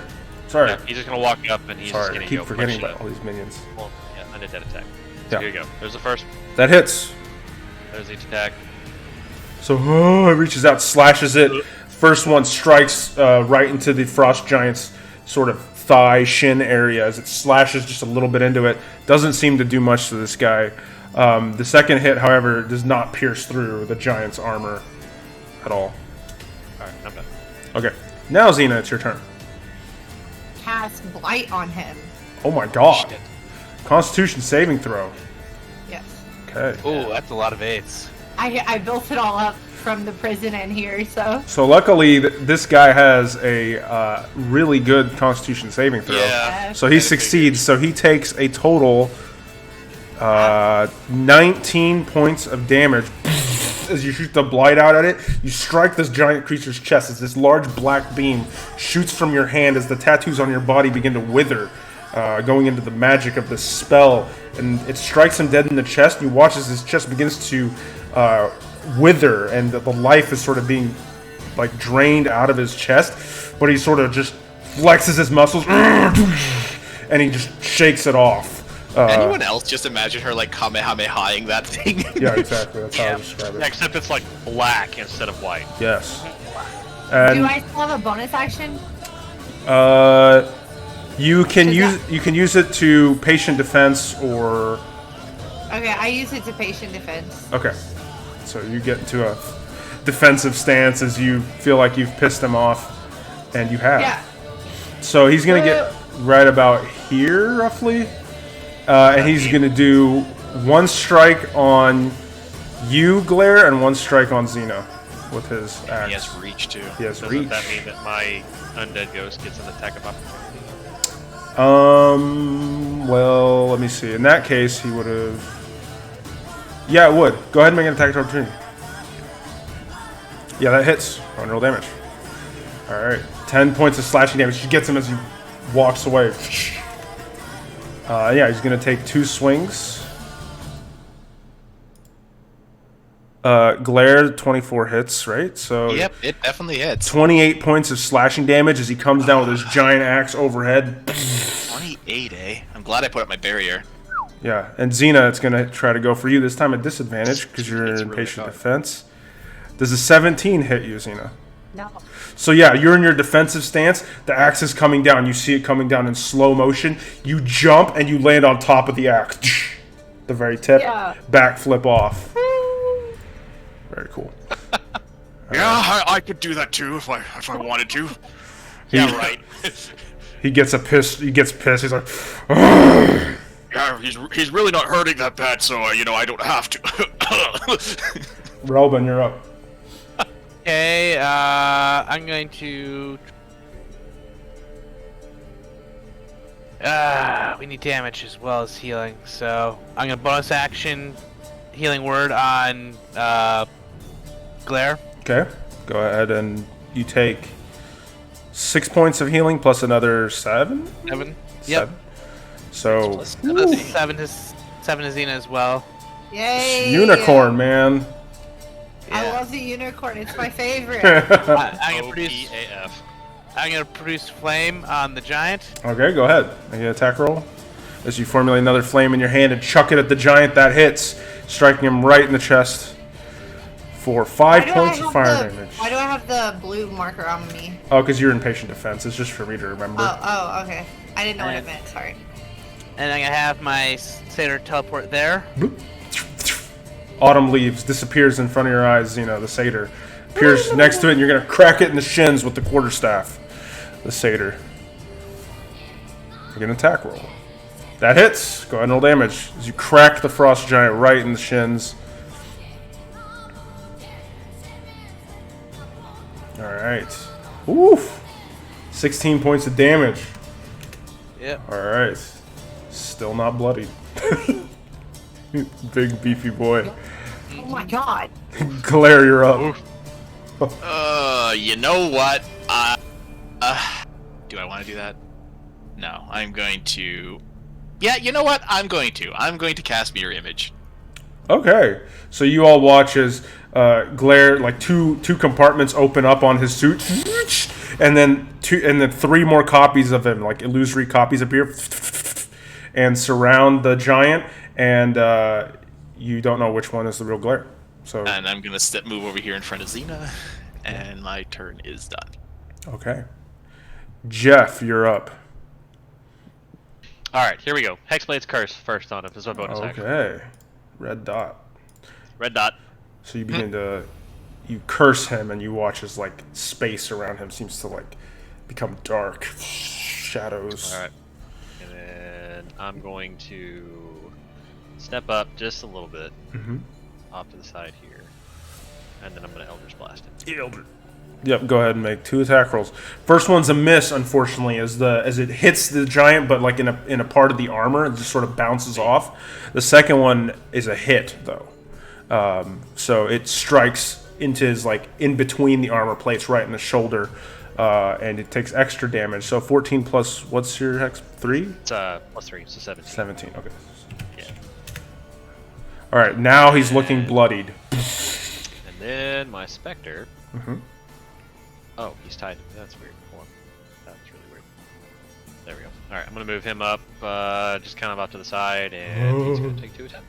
I keep saying Spectre. This is like, this is a ghost. He's an undead guy. Too many mentions. Too many. Alright, here we go. First attack. Miss, unfortunately. God damn it. Second one's a miss as well. Why do you suck so bad, ghosts? It's after its owner. Shit. Xena, you're up. You're no longer in patient defense. Says the guy that's getting pounded in the snow like a fucking nail. I could stand aside if you'd like. Guess That's I okay. go next to Glare because I can't punch it if Glare's in front of me, right? True. So I have to move next to Glare, Yes. So you and then I try to hit it. that I mean, how do you have range with a melee punch though? Like my arm she is doesn't. so long. She only has 5 feet of. Yeah. Yeah, she has to get up on him. You have to be up beside it. Yeah, it's got 'cause reach, it's so a it can punch. hit. It can reach us from up to 2 squares away. It seems because it seems to have reach because it's bigger. Yeah. Oh, okay. So you try to you punch him and you connect, Xena. He's not hard to hit, but you just it feels like you're punching into a glacier as you're punching into this dude. And your hand, ow. I hit him though. You hit him. It Really just well? it just doesn't it doesn't I find. try to spend a key to do stunning strike. Okay. Try. Yeah, I'm yeah, I gonna know. Try. I know. It's worth a shot Yeah. if he rolls It's low. good. You succeed. Are you kidding me? You stunned this 25-foot fucking. Well, no. Actually, hold on. Make another attack though, because the first one it hits, but it's not an actual hit. It's like I was role playing the hit, but it wasn't whatever. No, still doesn't connect. But you still have one more attack, or if you could do, I can spend a key to do 2 more. you can, right? you can, yeah. Yeah. Okay. I'm sure one of these will connect. What the fuck? Okay, the last one connects, and we'll use that for your stunning strike. Okay, so you do a flurry of blows. It feels like you're punching into a glacier with the first 3 punches. And then the last one you get pissed off and you like yell out a Xena-like roar and you like you lift up your leg and you crack him really hard and he's stunned from that hit. As yeah. An 8 plus 6 for my damage. Yes. Yes. Okay. So that's it for your turn. And that now it's the Frost Giant's turn. He's stunned. He loses his turn. So Relbin, you're up. Oh boy. I'm I was gonna thinking the same. produce flame him. Go ahead. You have advantage on this because he is stunned. That hits. Go ahead and roll damage. One off a crit? Yeah, Jesus. So this giant who's now just got his axe by his side, his muscles are all tensed up. He can't do anything. You just find an easy target as you launch a flame at him, searing into his chest. He's looking very hurt, burn marks, scars, and what else? I'm gonna 2nd level healing word. Like, actually, how hurt are Xena and Glare? I'm now. actually pretty good. I've got 47 still. I'm good. Okay. And I've got mirror Okay. image up. Alright, yeah, so I'm not gonna use healing word. I'm gonna have my Satyr attack. Go for it. I can type right. So I think the theme is, as soon as I cast one of the 2nd level spells, they no longer are, that whatever That their hits. point Go ahead and is roll not damage. Freaking help at all.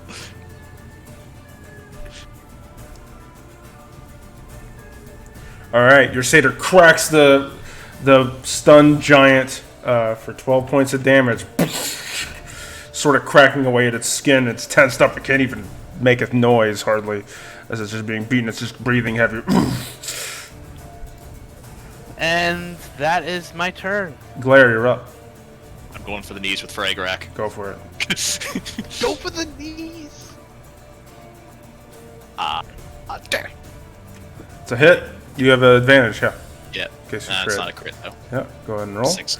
So Jesus. you hit him right in the kneecap, frozen giant, for 6 points of damage with your war hammer. Go ahead and make 2 more rolls. Yep, that hits. All right, 2 smashes right in his knee as you beat on him with the war hammer. Okay, Yeah, that'll be my turn. Jeff, you're up. You know what's going down. Yeah, right. First one's a hit. How do you want to do this? Yeah. As soon as I cast Mirror Image, really? Well, he's stunned and he can't move. And I everything, know, Right? Yeah. but this always seems like my spells are ineffectual. I'm so sorry. I mean- that you wasted it. It's how it is in So- Final Fantasy as a black mage whenever you do your thing. Yeah. So I'm gonna make this kind of cool. I'm gonna like slash through his right leg because I'm assuming he's facing us. Yeah. So that he like starts to fall towards that icy water and everything, and then as he's falling, I'm gonna slash and take his head off with the second one as he's falling. You slash once and it cuts off his right leg. He howls out in pain and he begins to timber. And as right before he hits the ground, the second slash bisects his head, cuts it off, and he crashes right next to the ice. He's dead. Fatality. Yes. Okay, that was unexpected.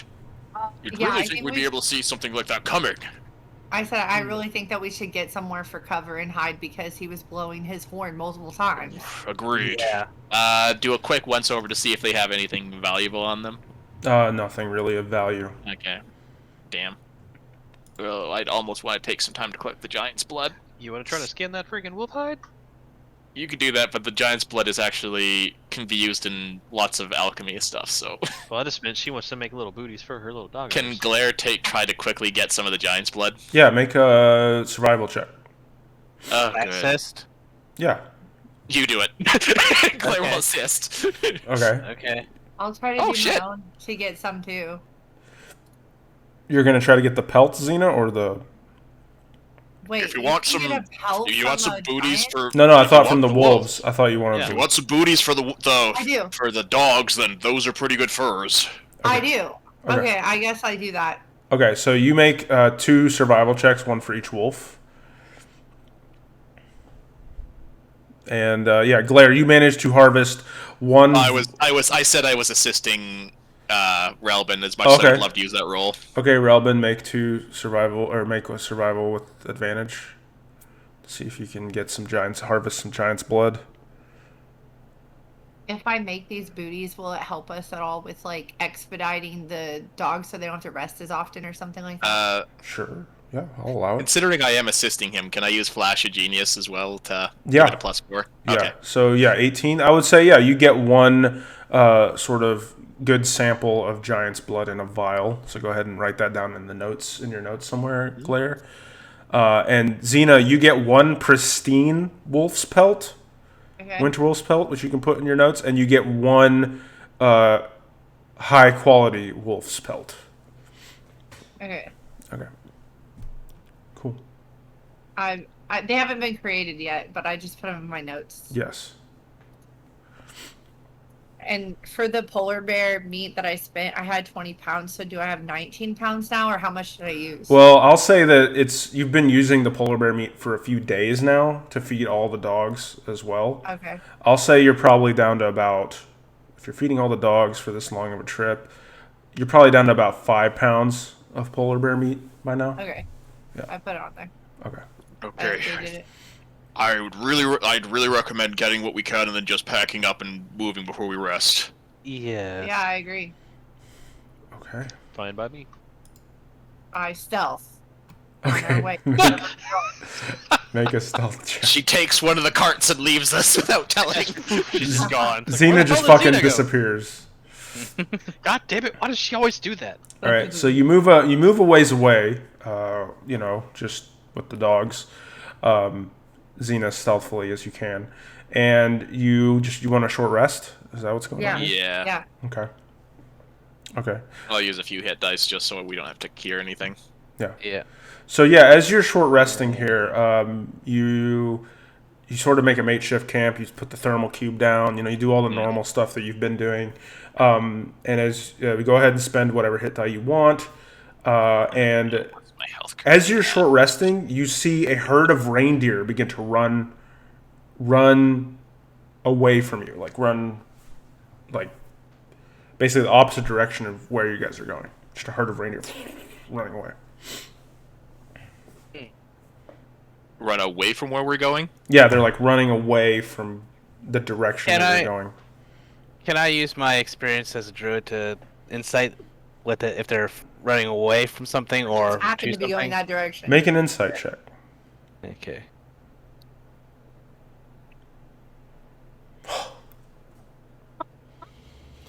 Well then. You definitely think they're running away from something. A predator. Oh. You've seen this look before a million times. They're running away from a predator of some kind. Okay. We should be on watch. There's might be a large predator waiting for us I'm at full health actually. Okay. somewhere in that direction they're running from.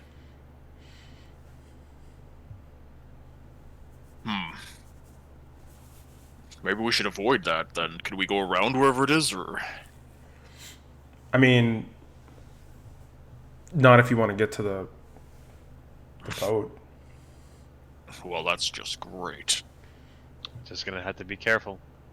Mm-hmm.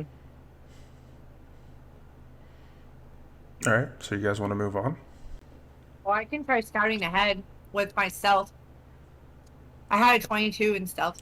Yeah, we'll say you want to get a bit closer and then scout Just to ahead. see if I can tell what they're running away from. Okay. Yeah, you're scouting ahead. You don't see anything immediately. Like, as far as the eye can see, it's snowing out here. But you don't see anything of what they could possibly be running away from as you look around. Okay. And yeah, so as you all continue, does anyone want to do anything else, by the way, before we? Probably not. No. I probably would have been tending wounds. I'm gonna stay stealth. Okay, you're still stealthed. So let me I just... used a couple of hit dice, so I was patching up my wounds. Sure. Yep, that's fine. And anyone that short rests, you gain the benefits of a short rest. Yeah, that must be nice. So as It you is nice. It is very nice. All of you suck. Me and Jack are the ones that are most stealth. Well, druids also get back their they do. familiar thing too. So Yeah. You have like 60 something HP. Does everyone see the art I just showed you guys? Yeah. Yeah. Yeah, so as you all approach, you see that the sea of moving ice has completely frozen over here, and you see this boat that's just looks like a trapped victim of the Frost Maiden's everlasting winter out in the center of this ice. And the ice it stretches out before you, the sea of moving ice, and it's looks like a featureless frozen desert, all the way out as far as you can see. Ahead, however, the smooth white surface is interrupted by this towering ship, the exterior of which is covered in frost. And so, yeah, you see it out there. What do you do? Well, I'd say we found it. Hmm. No sign of whatever those animals were running from yet. No. How much you want to bet it's on the boat? We should definitely be on high alert. Agreed. I'm gonna also stealth and start moving towards the boat. All right. Anyone who's stealthing, make a stealth check. I guess if they want to stealth, Claire will Yeah. try his best to be sneaky. Yeah, you're fine, Xena. I'm just gonna still use your roll. Okay, so you all think you're being pretty stealthy as you're making your way across this very, very thick ice. And as you're stepping on the ice and your feet are crunching into the rime and the ice, you can tell that it's pretty solid. Like you don't have any fear. Blair's a little bit nervous right now. Yeah, you don't have any fear. Like it's solid as shit. Like this ice, it's been frozen for a long time. You don't think there's any danger of immediately breaking through it or anything like that. So you, as you get within like about 15 feet of the ship, you notice that the hull and the rigging and the masts of the ship are all covered in a layer of ice. So you'd have to. It's about a 10-foot climb up to get to the main deck of the ship. But the sides usually make that. the sides look slippery. Even with your climbing speed, Glare, Okay. you'd need some sort of. In acrobatics. You can acrobatics, but Glare could assist her and flip her up. I'm actually 6 feet tall. If I lift you up, you probably can almost reach. yeah, okay. So if you help her, Xena, make an acrobatics check as you try to jump off Glare's hands with advantage since he's helping you. And so Glare, you put your hands down, and Xena jumps on your hands. And you toss her up. She does a really cool looking flip and lands like what's her name? Black Widow does in the Marvel movies. With one leg out, just lands on the ship there. Make a dexterity saving throw, Xena, to see if you can stick the landing. Okay. You stick the landing. No worries about the slipping on the ice and it not looking cool. Okay. So Xena, you're up top now. Everyone else is down below. You're just waving at them. Blair will toss I'm up a rope from his stealth. bag. They see me? They see me even though I'm stealth? Well, We're traveling. I just flipped you up. there. Glare flipped you up, so you. I have to make a stealth roll again then? No, you're fine. You just Oh. flipped up to the top, and they see you now at the top, like Oh, Glare okay. and them, because they pushed you up there. So Glare's throwing you a rope. Okay. To help So them I- climb. I- My helpful I haversack. tie it to the nearest mast or whatever Yes. would be able to handle the weight. Yes, there is a mast nearby. You tie the rope there. You think as pretty well as you can, and the rest of you are climbing up. And as you're about to climb up, you remember a voice in your head. Hey, you don't know about crampons, eh? Oh God. Another Canadian. No, like you remember that conversation Yeah. about the crampons, and you remember that the crampons could probably help you get up because they're I like, would've thought Oh, we'd been right, using the climbing crampons. gear. yeah, the I crampons. forgot Me and about Jeff that. bought it all for everybody. Yeah, I did. I would have thought we'd been using the crampons. yeah. I thought we were using them too. I thought we already had them on when we went outside. You were probably using snowshoes, and then you switch. Oh, You have okay. to switch to the crampons for like icy You're surface. cleats. These are like the Really? climbing ice Yeah. specifically. Okay. Yeah. So you get those. I actually had forgotten. Swap your boots out to the crampons. I'm just glad they're coming in use. So happy. Okay. Yeah. So you guys are going up as stealthily as you can up the rope here to the top of the ship. And so as you get to the top of the ship, you notice that the wooden boards of this main deck are kind of cracked a bit from the frost, and there's a large hole in the deck of the ship that exposes a part of it to the sky. The planks around the hole are marred with deep grooves. Do I recognize what these grooves might look like? Make a survival check. I have to watch my step here. I don't want to repeat what happened at that old house. Okay. So I- you surmise from the way that these grooves look near this giant hole, Relbin, that a single enormous creature did this damage. And with that roll, you think further that this is that the marks were made by dragon's claws. Oh, I think we have a dragon on our hands here. You're kidding, right? So, No. can I change my familiar into a spider and then send it down into the hole to scout out? Sure. Yeah. Yeah. So your familiar goes and just like spider webs down. Make a stealth roll for the familiar. Oh shit, I don't know what the spiders is. Just roll a d20 and Here, I'll see what it says.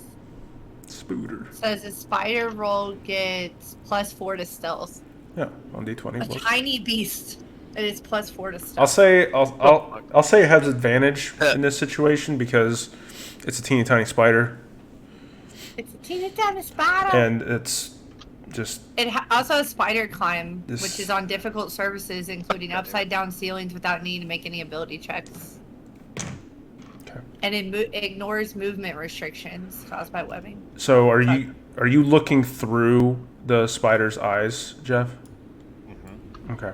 So as you sort of close your eyes, you lose your senses around you, and now you're peering through this. White. Yes, your eyes go white. And as you look in here, you see that this is the hold below deck. It contains heaps of snow in here, and 4 tied down jolly boats are covered with rime underneath here. There's a large pile of treasure covered with ice down here, and standing next to this large pile of treasure is a frozen creature that looks like a large white cat, like a almost like a lion type cat. It's sheathed completely in ice. Its mouth is open as if it was like mid roar. Mid what? Mid roar when it was frozen. I think that we're dealing with a blue dragon. Great, and I haven't had time to fix my armor for a cold resist yet. Okay. Maybe we Well- could treat for a day and come back. I don't think it's here at the moment, but I don't know if this is its den or not. There's a pile of treasure down there, so it's very possible. I think it's pretty common knowledge that dragons' hordes are like kind of their nest, right?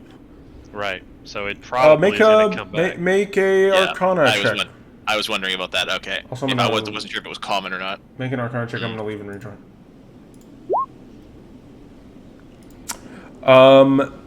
Yeah, so Jeff, so whoever wants to can make an Arcana check about what you know about dragons.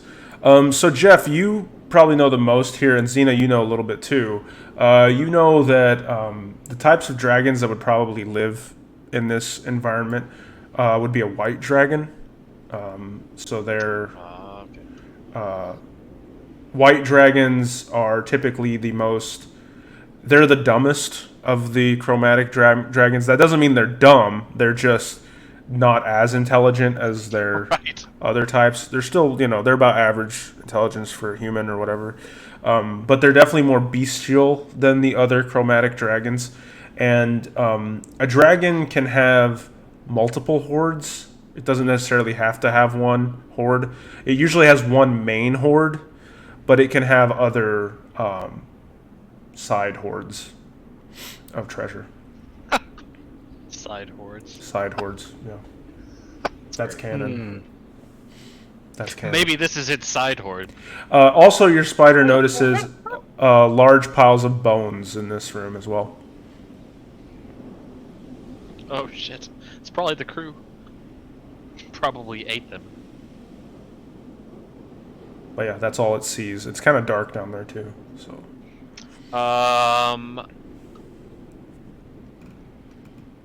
Well.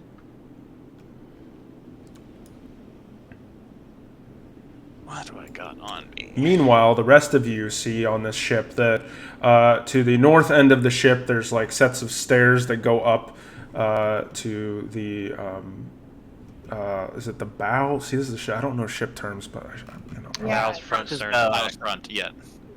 which one's the bow and which one's the stern? The Bow's bow's the back. front. Bow's the front. Yeah, I was Yeah, right. bow's front, Yeah, stern's back. yeah. That's what I thought. So there's steps going up covered in frost up to the bow of the ship, and there's also steps the same way going to the stern of the ship, and then you see that underneath underneath both the stern and the bow, there's doors, but they're covered in ice, like the doors are covered in ice, a thick layer of ice. So you'd have to find a way to remove that ice if you wanted to go in there. There's also, of course, the hole and stairs that go down into the hold below where the spider went. Yeah, Also, while they're looking around and everything, I'm going to cast Dancing Light and just send one orb down there to kind of lighten it up some too. Okay. Yeah, you send the orbs down there and you light the area up. Nothing yet. Well, if it's not here right now, we could quickly try to take a look around before it arrives. Glaire's gonna glance at the horizon to see if he sees any sign of it. No sign as of right now. Okay. We could try to take some of the treasure. If we're going to do something, we need to do it now. Okay. Can Glare take the rope and kind of slide it down into the hole there, while still tied to the mast? Yeah, you can. Okay, I'll go first. Glare will slowly lower himself down into the hole. Okay. Is everyone going down there? Anyone doing Yep. anything else? I'll go behind him. Okay. So you all slide down one at a time. As you slide down and land, the bones Oh, fuck. animate. And these large... I know it's too good to be true. These large skeletons rise. And as they rise... But we're still stealth or no? I guess not, if they rose. Yeah, they rose. No, We probably triggered this them. won't help. I'm not very sneaky, so I probably wasn't very quiet coming Yeah. down. As they rise, Relbin, Yeah. a fear fills within you. And I need you all to roll initiative. Oh, We're on stealth. Okay, I'll take this. You're- I'll take the 14, you're please. You're still stealth for now, Zena. Okay. Oh, fuck. Okay. I'm gonna roll for them.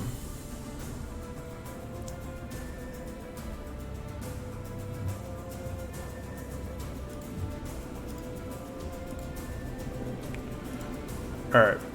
So, you watch as these towering skeletons with these large great axes rise up as if they've been animated, and they have these cool blue eyes as they stare into you. Let's check out initiative order. Relbin, you've seen this before. You feel a scar on your chest begin to burn. I need you to make a wisdom saving throw Oh my god. at the sight of these. Hell fucking no. Your heart begins to beat really fast. A fear wells up in you, but you manage to shake it off, and you get in fight mode. When in fight or flight, you're in fight mode right now, and you are not scared. You're just determined to try to face these down, but there is a fear in you. You're just fighting against it. Okay. As you do that, it's your turn. Go ahead. What do you do? Hold on a second, I need to check the dimensions on something.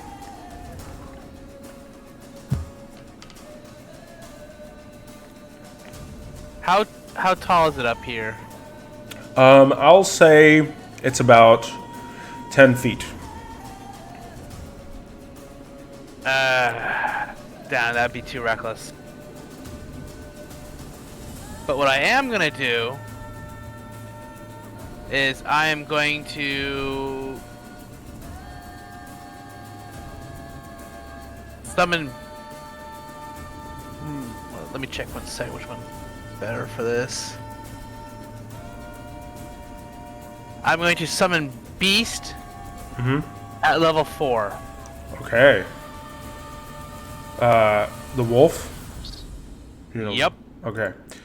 So I'm moving the wolf Right here. over level 4. Jesus. Where are you putting it? Right next to me. Yeah, right here. Okay. So wolf appears. Ooh, as it comes into being. How much HP does it have at level 4?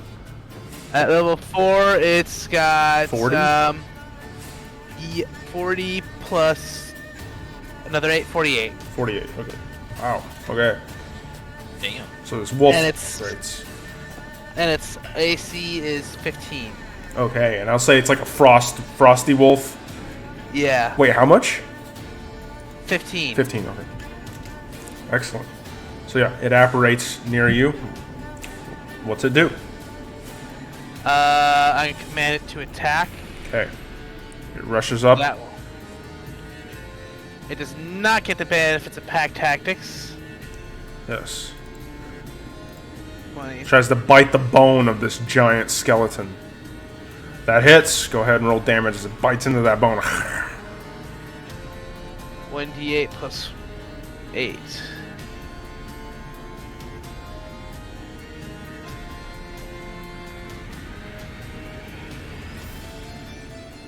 Okay. Okay, 16 points of damage. Let me It gets a multi-tack as go well. ahead.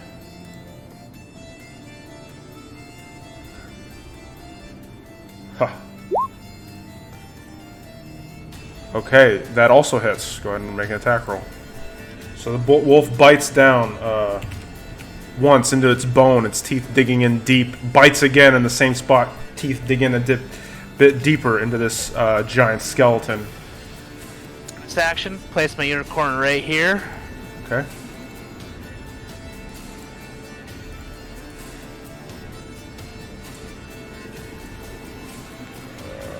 Make sure I have this correct. You're gonna put the unicorn right there? Yep. Okay. Yeah, that covers pretty much this whole area. Okay. Is that it? Nope, I'm gonna move back here. Good call. On that note, it is going to circle the wolf, still staying in melee range. And it is going to take... It's going to do some stuff.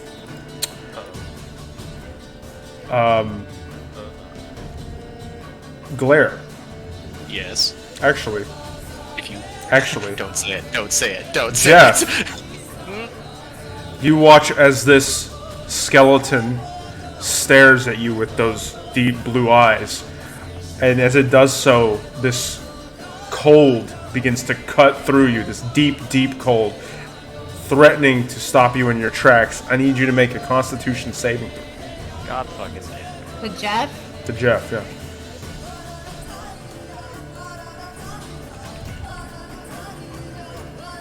Oh, yeah. Here comes the damage. Oh! What? Does the stream see this? Do you see this? Okay. What the hell? Okay. Jeff, you take 49 points of cold damage as you are near frozen from this stare, and you are paralyzed. That sucks. That is So I They yeah, use 3 fear HP. paralysis. Like, do you have to be a priest to do it? Uh, Calvin just light his fire under him? I don't know how it It's works. not technically a curse. I think it's probably a status effect that could probably... It's either going to be a save ends or a turn limit. Oh, it's like Yeah. turn-based, maybe? or Okay. lesser restoration. okay. Okay. That's it for its turn. Xena, you're up. So you watch as Okay, that's as, bad. as it's almost a Jeff icicle over here, right next to you, just by looking at him. I'm gonna try to hit it That hits. Go ahead and roll damage. and try to use stunning strike on it. Okay. As you punch into it, Xena, the bone. You're good at punching into bone. Ew. Like you're really great at bone punching, and your damage does a lot more than normal. It's vulnerable to bludgeoning. They are vulnerable to bludgeoning. Okay, Yeah. I was hoping. Yeah. So your punch deals 20 points of damage, Oh, yeah. and it needs to make a Constitution saving throw.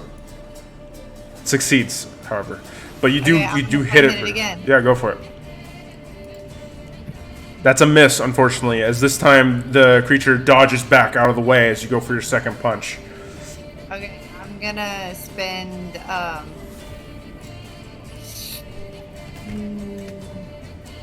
I'm gonna spend a key to hit 2 more times. Go for it. Once again on that. All right, that one hits. So this time you kick it, low kick to the leg. I'm gonna try to use stunning strike again on that one. Okay. Can you stun it for more than one turn? Yes, you can. Damn, It I Every know single that. hit. it shakes it Every off. hit I get. It shakes it off. Oh my god, that. Okay, I'm gonna should try deal with again. Go for it. That hits. And try again. You kick it twice in the same shin. Go ahead. Okay, so another Constitution saving Yeah, throw. I only have God 3 damn. feet left now, but It succeeds again. oh my god! But it's looking very hurt as part of its leg is completely fractured. Its rib cage is cracked. It's looking very hurt just from all these blows. Alright, well, I know someone else who does bludgeoning damage. That's right, it's Glare. So go ahead. I'm gonna try using my Warhammer. Okay. Go for it. Fragarak, let's do this. That hits. Go ahead and roll Okay. damage. Second one misses, Hey. however. So yeah, Oh, it was with advantage, right? it's It's not stunned. It's not stunned. I thought I got stunned once. No, it's saved on all Never of them. got Oh. stunned. Oh, I'm sorry. Yeah. I oh, well, spent yeah. literally 3 key for it to not get stunned. Yeah. I thought that's why I was so confused. I thought you had stunned it with the first hit. Yeah, Okay. but you do hit once with your Warhammer, and you break off part of its femur with that one strike. It's still alive, but very, very injured.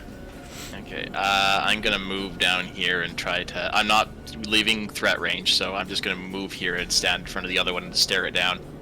Okay. And I'm putting up a barrier. All right. Glare. Yeah, Make a Constitution saving throw. yeah, I figured as much. As the second skeleton stares coldly at you now. Fail. I will use Flash of Genius. Success. So the icy stare hits you, and you begin to feel yourself tense up, but your armor begins to spin and releases all the heat from it, from the vents, and it manages to cool you down just enough not to, or sorry, heat you up just enough to not get paralyzed. So you still take half of this, but you're not paralyzed, which is really good. You take 17 points of cold damage.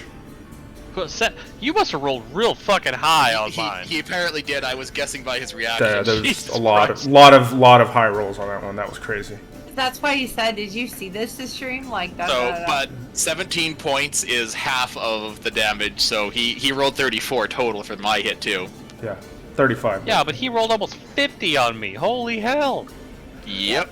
All right, Jeff, it's your turn.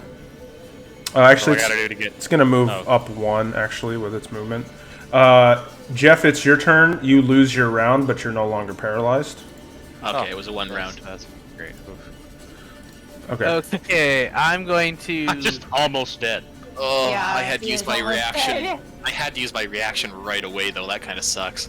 I'm gonna healing word at 3rd level on Jeff. Okay. That's probably a good idea. Yeah, Yeah. I literally have 3 points. Yay!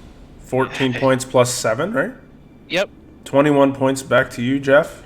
Is anyone else Oh. missing health? I took a bit of a hit. So yeah, you get another 7. Okay.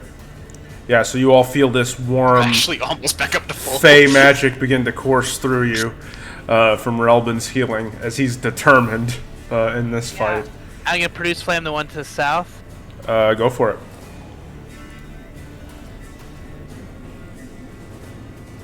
That hits. Go ahead and roll damage as you produce this flame and chuck it down south in front of Glare. This flame whizzes past you, striking the creature, burning bits of bone. Is that it for your turn, Relbin? I'm just gonna utter one thing. Kill them to my dog. Okay, what's it doing? It's attacking this one first. Okay, go for it. It bites, tries to bite at the bone. Yeah. Arr. Yeah, that's a hit. Go ahead and roll damage. Yeah, it has advantage, right? Yep. Go ahead and roll Back damage. tactics. 50, Okay. It's piercing, by the way. All right, it rips off the leg of the creature, and its eyes go dark The dog wants the bone.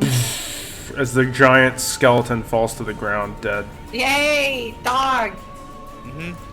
And it's gonna have it also attack that one with its other multi-attack. Okay. Won't have pack tactics though, right? Nope. I'm not worrying about that right now. That's fair. This is Kill the backstory shit right here. Okay, yeah. Actually, Yay. yes. Go ahead and roll damage as that hits. Damn. All right. 14 points of damage as the dog bites into this one's leg. All right. Good turn. All right, this guy is going to move over here a little, staying in melee with the wolf, and it's going to try to smash down once on Jeff and once on Glare. It hates Jeff. It seems to. All right, the first hit goes down on... Wait, I said Jeff then Glare, right? Yeah, I think so. That's what I said? Okay, Yeah, so the first hit tries to come down on Jeff, but Jeff, you jump out of the way as the giant axe cuts into the floorboards below you, and then it comes at you, Glare, with the second strike, but you put up your shield in time and block that hit. Yeah. Okay, finish it off, please. Xena, Ow. you're up. Okay, I have to move within 5 feet, so I have to move up here. Yep. And then So you go in between Glare and Jeff. First one's a hit. You punch it right in the rib cage. Critical damage as you're breaking its 14. ribs. Yep. Oh, whoops. Shit, I took 14 off you, not the damn skeleton. Oh my god. oh my god. Sorry. Why is my health at negative 17? I'm just gonna let it. I'm not gonna stunning strike it, I don't think. Okay. Not that. Should I try? I don't. It's up to you. I will say if they've saved that many times, they probably have Yeah. decent constitution. Okay, I'm not going to. Yeah. I'll hit again. That hits. Roll damage. So 18. you're breaking into its ribs with each punch more I'm gonna fierce than spend the a next. key and try to hit it 2 more times. Go for it. Hit. Punch again. So that's a total of minus 10. Woo. And then another minus 12. It is very hurt. You're breaking away at the bones of this thing's ribcage as you're just flurry of blows right into its chest there. Bones are flying everywhere. The dog's like. Yes. Okay, Glare, you're up. Alright, let's just use Fragarak. Let's hope this actually does some bludgeoning damage this time. Yes. That hits. Go ahead and roll damage. No. Both hit. 7 damage for the first. Okay. Okay. Second one is 11. But bludgeoning and stubble, yeah. How do you want to do this? Yay. Glare just smashes the one leg, and as it's tumbling over, brings the hammer across as it's falling, and connects with the head on its way down. The head smashes. Just smashing it to pieces. Fragments everywhere. I'm just hurt behind him, but I still managed to yell out copycat. Mine was better. All right. Yeah, no. Glare just kind of tosses Fragger up and down in his hand. He's like, Okay, starting to get used to this. I guess with that, Glare will turn to the treasure pile, and I guess we're in a hurry, so I'm going to use detect magic as a first level spell. I pull out my pipe and I'm laying flat out on the I want to deck. check And I'm for just like, traps. Okay. God, I hope Make a something perception doesn't check, Xena. And Glare, you notice that the treasure pile is buried under 4 thick translucent layers of ice. I pull out the thermal cube and set it beside it. Okay. That starts to melt it, but this ice is very thick. It takes a long time to melt through ice. So does anyone have any other ideas on how you could... Relvin to use produce flame on it? I don't know. Actually, also, I'm gonna check the cat creature, because I want to kind of get a better look at this thing. Does it look like it's still alive in the ice? Before we start melting everything? No, it's dead. Okay. It's dead. It's just like frozen, solid dead. Okay, that's Yeah. what I was wondering. Like, it doesn't look like it's gonna come to life when we defrost it. Then. Yeah, and so Okay. you can see underneath like the first layer. It looks like there's a bunch of coinage, and then there's more stuff underneath each. But you'd have to like melt it away to see each layer. I think we should leave. Robin looks a little shaken, clutching his chest.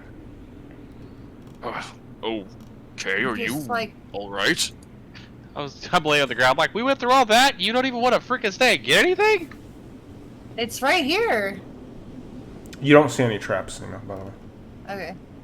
Are you okay? What's wrong? I've dealt with these creatures before, and it cost me very dearly.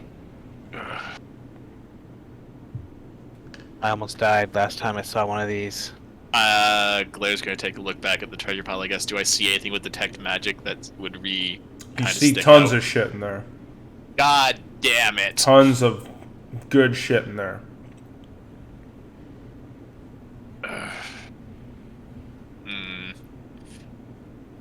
I mean, do you want to go wait outside? We can get it and you can leave. I think we should leave, because those are... Would I know if those are minions of the Frost Maiden?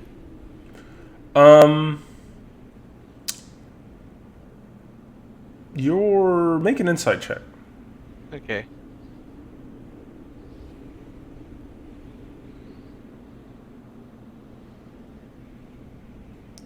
You're not sure.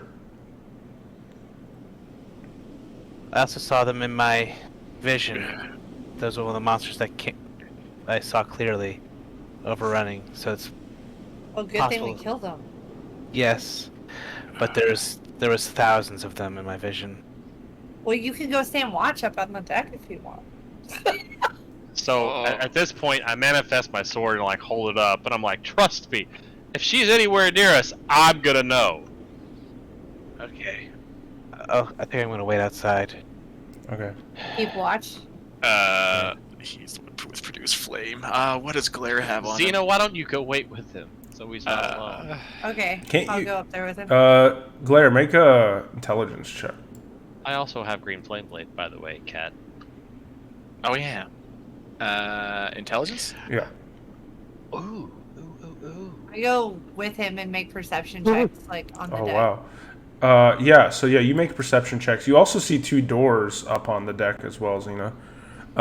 But Glare, yeah. So with that roll, you would think like any sort of mining tools or a similar Oh, tool. freaking! I can make a mining. Oh, that takes me an hour to do. Hang on. What is my? Hang on. You would have. I mean, it would have probably come with like the tools that you bought at the Okay. place because you bought a bunch of climbing Oh, I gear. have a war pick on me too. Anyways. Yeah. Like you could. You think that would be actually slightly more effective than ice, but the thermal cube will help. Okay. Well, I'll guess I'll start chipping. Yeah. So I'll say with the flames, it takes about 30 minutes to get through the first layer, or with the thermal cube and the chipping. Yeah, Xena, you don't notice anything right away, but you do see that there are two doors at the top, one near the stern and one near the. I'll make a bow. perception check as well. Okay, go for it. So Glare, as you, why do I keep closing that? I keep closing the freaking thing.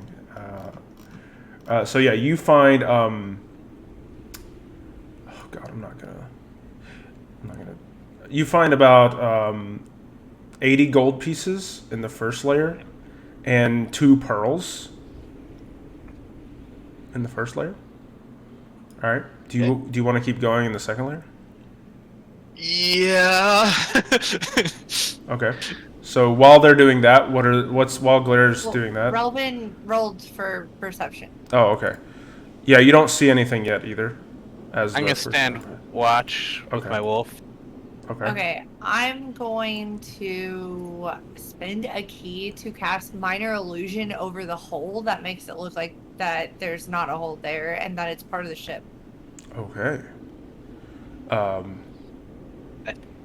Okay.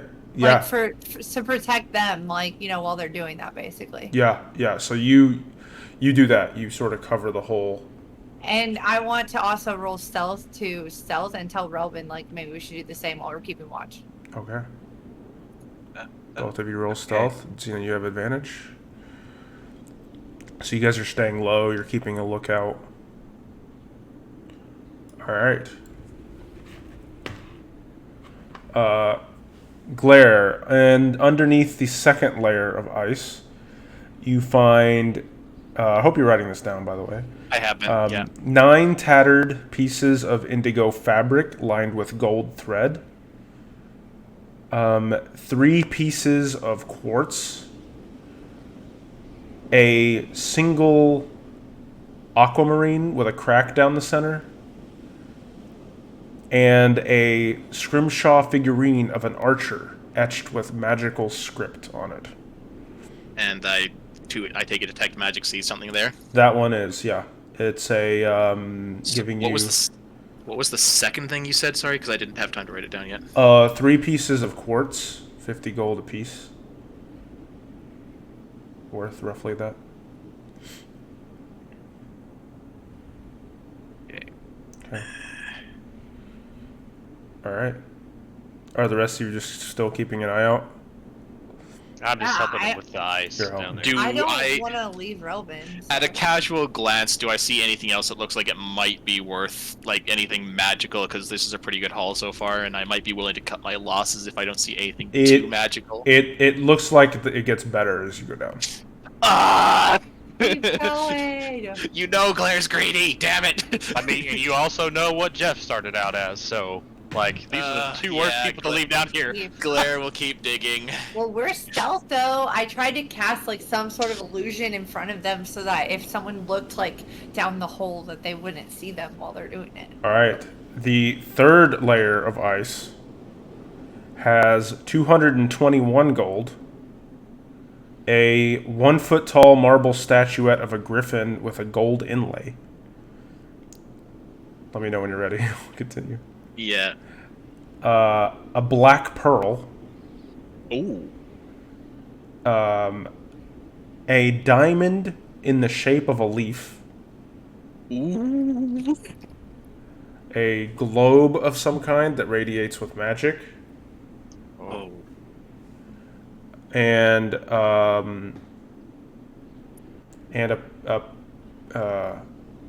pair of like leather-looking bracelets that have like a reddish bronze tint. They're made of leather, and yeah, they look very well crafted and have like leaves on them. Like And they're leaf magical? imprints. Yeah, they're magical. Yeah, okay. Claire looks at Jeff. There's one more layer. Do you want to go for I it? have a question too. Like, since this is taking at least an hour, can we get a short rest, me and Relvin? Yeah. Because we're just standing there. Yeah, Claire won't be able to. Yeah, you can get I imagine Jeff probably would be able to if he wanted to as well, because Claire's doing most of the heavy lifting. Well, remember, I'm using. Oh, you Green are. Flame Blade with you. Yeah. Well, so to go at the pace that you're going, if Jeff takes a Yeah. short rest, it will. Yeah, that's No, fine. no, no. Okay. I'm gonna keep up. All right, Remember, I didn't use any spells, so. Let's. I didn't really use any either. So okay, Claire will keep. Claire just looks You're at gonna me. keep and going? I just nod Yeah, back let's to him. do one more. Why? Fucking YOLO. I can't look. Oh no, I'm Okay. scared. We're gonna pay for our greed. Yeah, we are. Okay. It's okay. You keep going, and you find the heavy shit down here. There's a 3-foot diameter ceremonial bronze bowl. You think you can't carry this shit out of here? Like, you'd have to find some fucking way. This thing is heavy as hell, but it looks like it would be worth a lot. But you don't know if there's. If it's worth taking it. Yeah, but you do find 7 garnets, gems, a shimmering bronze armor made of some kind of shimmery scales,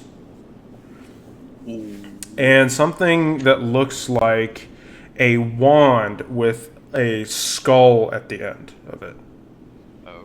It's like it looks like it's made of a spine, and it's got a skull with green flame like coming in its mouth and out of its eyes.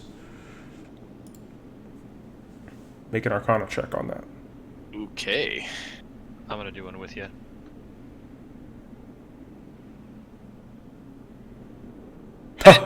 No idea. I'm not paying attention. I'm in a hurry. Yeah, I got you. Jeff, your eyes widen, like you almost freak the fuck out when you look at that thing. It's you think that's the wand of Orcus. Wait, I don't know what that is, but that sounds good. Yeah. Which- Out of character, I don't know what the hell that is either. So I'll say with that roll, you would know that Orcus is a demon lord that is supposedly trapped deep in the Underdark. And he's bad fucking news. Like, this is god level demon. Don't take it. No. Wand. Remember the monkey statue. Remember the monkey statue. Yeah. You don't see it. I know. I'm just. But you do know it is very powerful. It's just very evil demon lord shit. I bet this wand fucking summoned some goddamn evil ass demon. I guess we kind of have to leave the bowl because I don't think we have any way of carrying it. Yeah. All right. But I guess we take everything else and hurry our asses up the rope. You go up the rope. Okay, we're good. Let's get out of here. No. Dun, dun, dun, dun, dun, dun. Before you go, Uh-oh. you notice something off in the distance. Something titanic is approaching. What do you do? Run. Fucking run. Dude, I can run 60 feet. Let's go. At the speed it's coming to you, you don't even think your speed would help. We'll do pass without a trace, then I'll cast it. Okay. So are you guys gonna stay on the top of the ship and try to hide? No. I don't think so.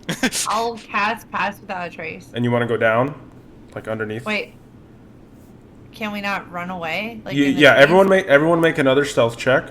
This time you have pass without a trace. So Xena, you sort of, try to calm your breathing for a moment, and you're in tune with the shadows around you, and you all watch as the shadows begin to I'm mold. trying to see if I have any spells that help. Well, Hang since on. I was already stealth, my roll was 26 before, and I didn't know if I had to roll again. Oh, I guess you wouldn't, but Glare and Jeff would have to roll again. So. I would definitely have to. Yeah, sorry. Yeah, You two that's were already stealthing.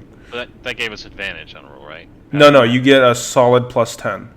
Oh, good. So Well, that's good. both of you we'll are see. 20. Xena's at like some ridiculous 36 or something, and Relbin's at 26. So you feel like you're pretty well hidden in the shadows that Xena is And exuding. we're booking it out of there. Like, we're why running away from the boat, like away. Why couldn't I evade my towards- stealth armor? All right, you're running away from the boat. Yeah. Okay, so you jump Because off. Relvin already said he wanted to go away as it is. Yeah. Oh yeah, now we're listening to Relvin. Yeah. So Alright. so yeah, as you hold on. So as you all begin to run away, you hear the flapping of titanic wings. Oh my god, run! As you're running, you look back as you're trying to book it as fast as you can out of this place. You see that this gigantic dragon that look like. Let me just show you how big this dude is. And it also says that pass without a trace leaves no footprints and no traces of its passage. Damn, that is. I forgot about that. Yeah, it's really good. That's how big it Yeah. is, by the way. That's badass. Yeah, that's about accurate. Yeah, Oh. yeah. But it lands on the top of the ship. On the bow. On the bow of the ship, and as you're like running away, you hear the cracking of ice under the weight of this creature, and a loud snort goes out, and it goes, I smell warm flesh. Dude, we're running. Like, stealth running. And I use Flash of Genius on Jeff and myself. Yeah, you can. My last two charges. Okay. As Glaire's armor kind of shimmers a little bit to a whiter color to blend in. As you all are running away, you hear a dragon roar that echoes out the entire valley. Thieves! I'll find you! booms out. But you guys get away. Yeah. Or you think so anyway. For now.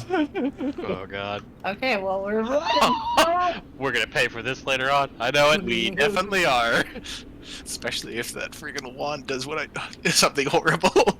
Oh my god, that was an elder dragon, was it? It was a fucking elder dragon. Ain't. I think it's Or at least an adult. It was I yeah, think it's an you adult. it was an ancient dragon. It was an ancient? Oh fuck. We would have been fucked. Yeah, it's CR 20 something. Alright. Well, we got away, so we think so. Yep. Yeah. So you begin to pack your sled dogs up and Go. get the fuck out in the opposite direction as far as you can. As far as you can, and you get far enough away down the coast, like to where you think you're fine. You're breathing heavy. Your hearts are pounding as you keep paranoid, like looking back, seeing is that thing still coming for us? Is that thing still coming for us? And no sign of it yet. We keep going. What the fuck are we waiting for? You keep going as far as you can, and that's where we'll stop for tonight. You're not even gonna let me identify all this shit. Yeah, we can say you can. At the next rest stop when the dogs Yeah. have to rest. That's gonna be all I'm doing for my short rest. Yeah, so let's identify the magical shit here. Alright, let me look at my list here. Okay. Did you take the evil wand or no? I forgot. Galair probably would have taken it because he's curious about those things. He would have? Okay. Yeah, I think he would have.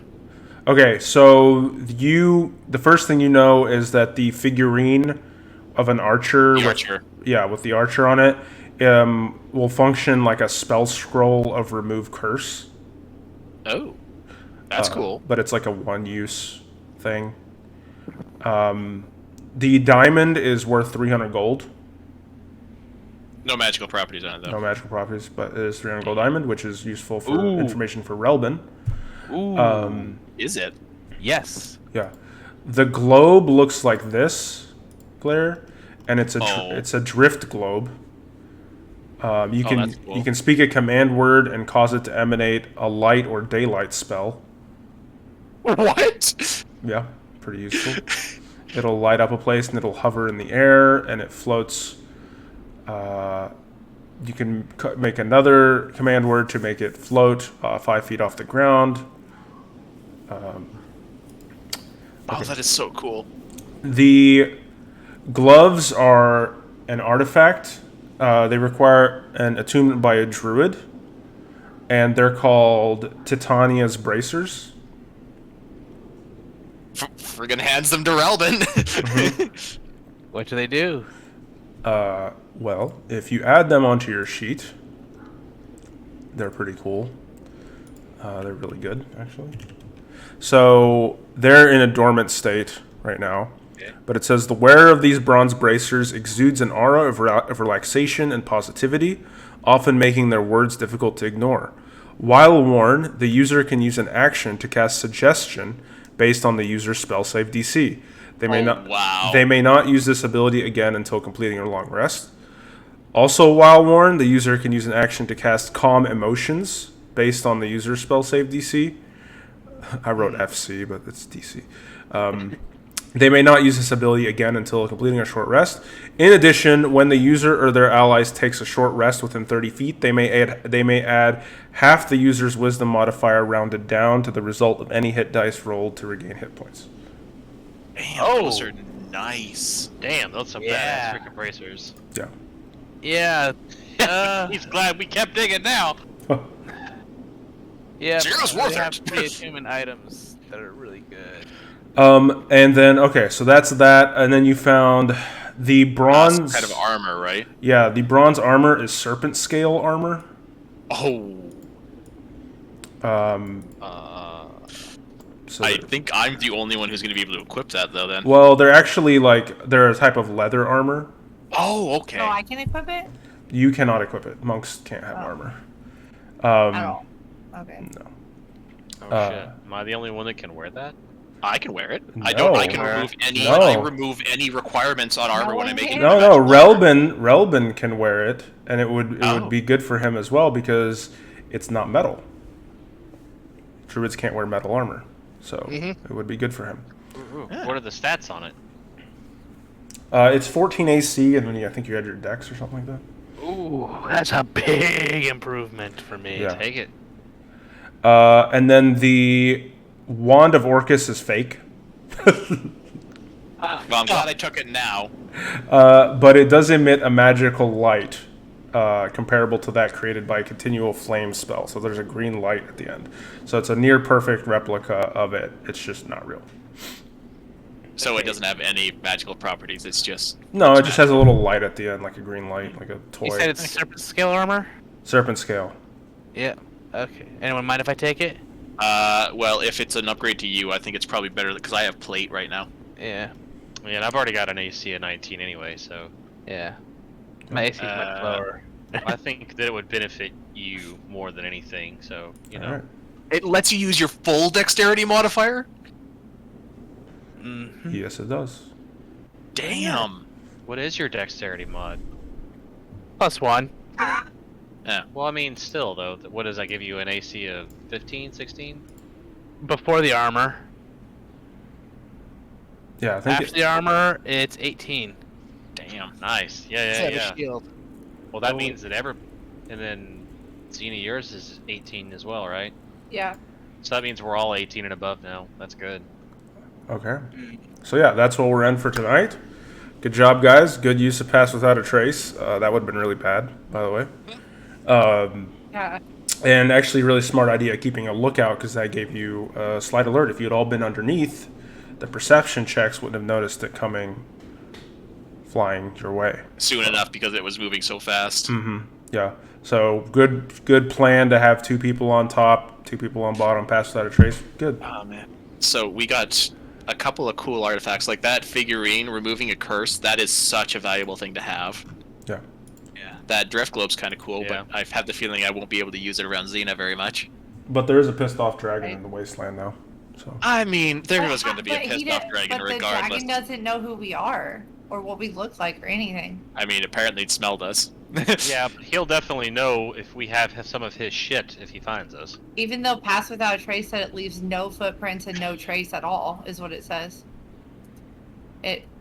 Well, I Yeah, just mean but like that's not read. he'll be able to detect like the orb and stuff like on that on us. Like he's a fucking like Helpful ancient haversack. ass It's in a dragon. different dimension. He can't smell it. Haha.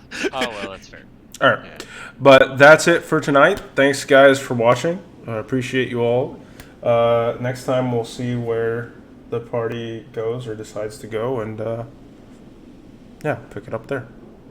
Have a good night. You want to know the other really cool stuff about that serpent scale? We'll play on Sunday, by the way. Yeah. At around noon. We're gonna aim for noon, but sometimes Eastern. noon Eastern time. So if it's not noon, it'll be like 12:30 or 1, depending on how people wake up, because it's a Sunday morning. Okay, yes, I know I sleep in.